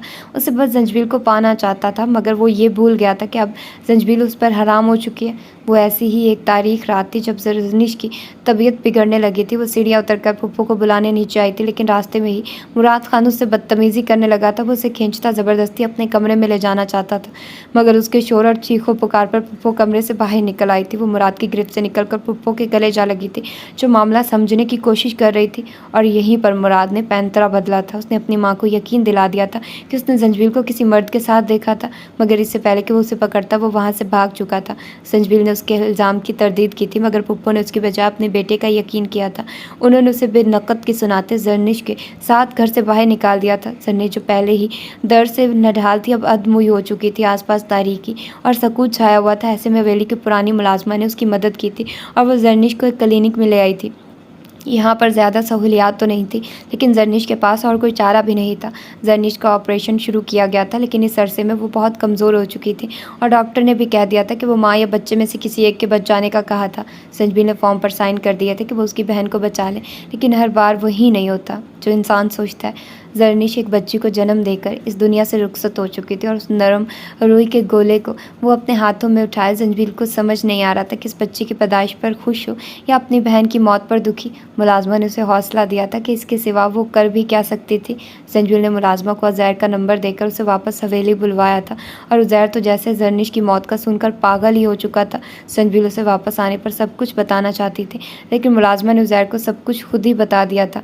जंजील जर्निश की लाश और अब्रिश के हमरा वापस हवेली गई थी और ख़ुद जर्निश को इस हालत में देखकर पुप्पो और मुराद खान गुंग रह गए थे। उन्हें फ़िक्र जर्निश की नहीं बल्कि उज़ैर की थी, जो जर्निश को कांटा चुभने पर भी परेशान हो जाता था। हमसाये और रिश्तेदार आना शुरू हो चुके थे। सभी इस जवान जहान मौत पर अफसुर्दा थे और कुछ तो अब्रिश के लिए परेशान थे, जो अब माँ को खो चुकी थी। अभी जर्निश की तदफीन के इंतजाम किए जा रहे थे कि एक और जानलेवा खबर हवेली वालों पर क़यामत बनकर टूटी थी। उज़ैर का रास्ते में शदीद एक्सीडेंट हुआ था, जिसके बायस वो अपनी ज़िंदगी से हाथ धो बैठा था। पुप्पो तो उसकी लाश देखती पागल हो चुकी थी। मुराद भी गमज़दा था कि उसने ऐसा नहीं सोचा था। कुछ ख़वातीन अब्रिश को मनहूस गर्दानने लगी थी और ये बात पुप्पो के कानों में पड़ी तो उन्होंने जंजील के हाथों से अब्रिश को लेते उसे मारने की कोशिश की थी। ये जंजील थी जो उसे उनके हाथों मरने से बचाकर खुद में भेज गई थी। अब्रिश को कोसते हुए पुप्पो उज़ैर की मैयत से लिपट लिपट कर रो रही थी, जबकि इस सबसे बेनियाज अब्रिश खुद पर टूटती क़यामत से अनजान भूख से रो रही थी। मुलाजमा ने अब्रिश के लिए फीडर बना कर दिया था, मगर पुप्पो ने उससे वो फीडर छीन लिया था कि ये लड़की मनहूस है जो उनके बेटे और बहू को खा गई। फिर वो कैसे उसकी भूख मिटाने का इंतज़ाम करती फिरे। वो एक माँ होकर एक मासूम जान पर जुल्म कर रही थी और उन्हें अपने जुल्म का एहसास तक नहीं था। जर्निश और उज़ैर की मौत के 2 दिन बाद मुराद खान और पुप्पो ने उन्हें हवेली से निकाल दिया था कि उन मनहूसों की इस हवेली में कोई जगह नहीं। सजबील ने भी ज़रूरी सामान लेते चुपचाप वो जगह छोड़ दी थी कि वहाँ मुराद से उसकी इज्जत को भी ख़तरा था। वो पेशावर से वापस उसी शहर चली आई थी जहाँ से उसकी बर्बादी का आगाज़ हुआ था। यहाँ आकर उसने छोटी मोटी जगहों पर नौकरी तलाश करना शुरू कर दी थी। सबसे बड़ा मसला उसके रहने का था, जो कि बी अम्मा से मिलकर हल हो गया था। वो किराए पर रहने को तैयार थी, लेकिन बी अम्मा ने उससे कहा था कि वो बस उनके पास रहे, किराए की उन्हें कोई हाजत नहीं। बी अम्मा उनके लिए फरिश्ता ही साबित हुई थी, जिन्होंने उसे बेटी की तरह रखा था। शुरू में वो ट्यूशन भी पढ़ा लेती थी, फिर उसकी स्कूल में जॉब लग गई। तनख्वाह ज़्यादा नहीं थी, मगर उसके लिए ये भी काफ़ी थी। उनका गुजर बसर अच्छा होने लगा था और अब्रिश भी बड़ी होने लगी थी। बी अम्मा सारा दिन अब्रिश को संभालती और वो स्कूल चली जाती। बी अम्मा को उसने यही बताया था कि अब्रिश उसकी बेटी और उसके शौहर ने उसे तलाक दे दिए। इस दौरान जंजील को बहुत कुछ बर्दाश्त करना पड़ा था। लोगों की तंजिया नज़रें, वाहियात बातें, वो सब कुछ दरगुजर करती चली जा रही थी। और एक बार फिर उसका सामना behzad गज़नवी से हुआ था। वो उसे बिल्कुल नहीं पहचान पाई थी कि वो काफ़ी बदल गया था। उसके बाद जो कुछ हुआ वो तो behzad जानता ही था। तो ये थी इसकी चौथी एपिसोड और ये इसकी सेकंड लास्ट एपिसोड समझ लीजिए। इसके बाद जो एपिसोड आप लोगों को मैं प्रोवाइड करूँगी वो उसकी इंशाल्लाह लास्ट एपिसोड होगी। मेरी कोशिश यही थी कि आप लोगों को मैं ये ज़्यादा लंबी करके एपिसोड दूं, लेकिन मसला ये था कि मैं रिकॉर्ड नहीं कर पाई और टाइमिंग जो होती है इसको अपलोड करने की वो गुजर रही थी। मतलब मेरा पैकेज लगा होता है, तो वो मुझे यही था कि मैं पूरे टाइम पर इसको अपलोड कर दूं, लेकिन लग रहा है कि नहीं हो पाएगी, तो मुझे अलग से एक पैकेज करना पड़ेगा। तो बस ये होता है प्रॉब्लम समटाइम्स कि आप लोगों को वक्त पर अपनी पहले कंप्लीट करना पड़ती है, उसको फिर अपलोड करने में टाइम लगता है, उसको सेव होने में भी टाइम लगता है, तो सारी चीज़ों को देख कर करना पड़ता है। इसके अलावा हाल ही मैंने हाइड कर दिया है क्योंकि निम्रा अहमद सबको धमकियाँ दे रही हैं कि वो जिधर भी चैनल देखेंगे उसको वो स्ट्राइक भेज देंगी, तो भाई अपना चैनल पर देखो। मैंने बेशक बहुत मेहनत की है उस पर, लेकिन अब मैं ये भी नहीं कर सकती ना कि उसको ऐसे ही मतलब अपने चैनल को ज़ाया करवा दूँ, तो वो भी थोड़ा मुश्किल है, तो इसलिए मैंने उसको हाइड कर दिया। लेकिन मुझे एहसास है आप लोगों का कि बहुत सारे लोग सुनना चाहते हैं उसको, तो मैं अब कोशिश करूँगी कि कोई मुतबादिल उसका ढूँढूँ आप लोगों को सुनाने के लिए और कोई ना कोई रास्ता निकालूँ। तो आप लोग थोड़ा इंतज़ार कीजिए, मैं आप लोगों को इंशाल्लाह किसी भी वीडियो में बता दूँगी या पोस्ट कर दूँगी, तो आप लोग एक्टिव रहिएगा। और बस इसी तरह मैं आप लोगों को किसी न किसी तरीके से बता दूँगी, लेकिन अभी मैं कुछ कह नहीं सकती क्योंकि कुछ भी नहीं कहा जा सकता कि क्या होगा आगे। और इस नावल की जहाँ तक बात है तो मुझे अब अच्छा लग रहा है, नॉट बैड। अब थोड़ा बेटर हो गया है, उस बेचारी ने बहुत स्ट्रगल किया है और देखा है। हाँ, थोड़ी बहुत अच्छी स्टोरी नहीं थी, लेकिन बहुत बुरी भी नहीं है, मतलब एक बुरे नावल से तो बहुत अच्छी थी, मतलब इतनी भी बुरी नहीं लगी मुझे। स्टार्टिंग में थोड़ी कन्फ्यूजन थी, वो तो हर नावल में होती है। हल्ला चाय का मेरे पास कप था और वो शायद गिर गया है, थोड़ी चाय चारपाई पे गिर गई है, तो खैर है, इट्स ओके। अब मैं इसको थोड़ा साफ़ करूँगी। एक ड्रॉप गिरा है चाय का। चाय बड़ी मज़े की थी, मेरी अम्मी चाय बहुत मज़े की बनाती हैं, बट मैं नहीं पीती क्योंकि गर्मी बहुत होती है, तो बाकी सब में पीते हैं, लेकिन आज अम्मी ने कहा था कि पी लो थोड़ी सी, तो मैंने फिर कहा कि चलें ठीक है दे दें थोड़ी सी, तो मैंने आज पी ली। अदरवाइज़ मैं बहुत कम चाय पीती हूँ, सर्दियों में पीती हूँ, वो डेली बेसिस पर हो जाता है या कभी दिल करे तो। ऐसा सच गर्मियों में बहुत कम पीती हूँ क्योंकि मुझे बहुत ज़्यादा गर्मी लगती है। तो खैर आप लोग अपना ढेर सारा ख्याल रखिएगा और दुआ कीजिएगा कि मेरा रिज़ल्ट अच्छा आ जाए। यार मुझे बहुत टेंशन है, मुझे रात को ख्वाब आते हैं कि मेरे इतने मार्क्स आए हैं, और मैं रोज़ सोचती हूँ या अल्लाह मेरे इतने कम मार्क्स क्यों आए हैं। तो मुझे अभी वो टेंशन, मुझे इतनी टेंशन पिछले 2 टेस्ट में नहीं हुई थी, लेकिन इस दफ़ा बहुत ज़्यादा हो रही है, और इस दफ़ा रिज़ल्ट भी वो नहीं दे रहे हैं। 1 हफ़्ता हो गया, आज सोमवार है और सोमवार को ही हमने दिया था टेस्ट, और पता नहीं अब कब तक वेट करना पड़ेगा। आप लोग दुआ करो कि अच्छा सा रिज़ल्ट आ जाए, मेरा मॉर्निंग में एडमिशन हो जाए, क्योंकि मॉर्निंग में एडमिशन ज़्यादा अच्छा रहेगा बानिस्बत ये कि हम इवनिंग में अप्लाई करें। तो ठीक है, फिर मिलते हैं इंशाल्लाह इसकी लास्ट एपिसोड में। अपना ढेर सारा ख्याल रखिएगा। अल्लाह हाफिज़।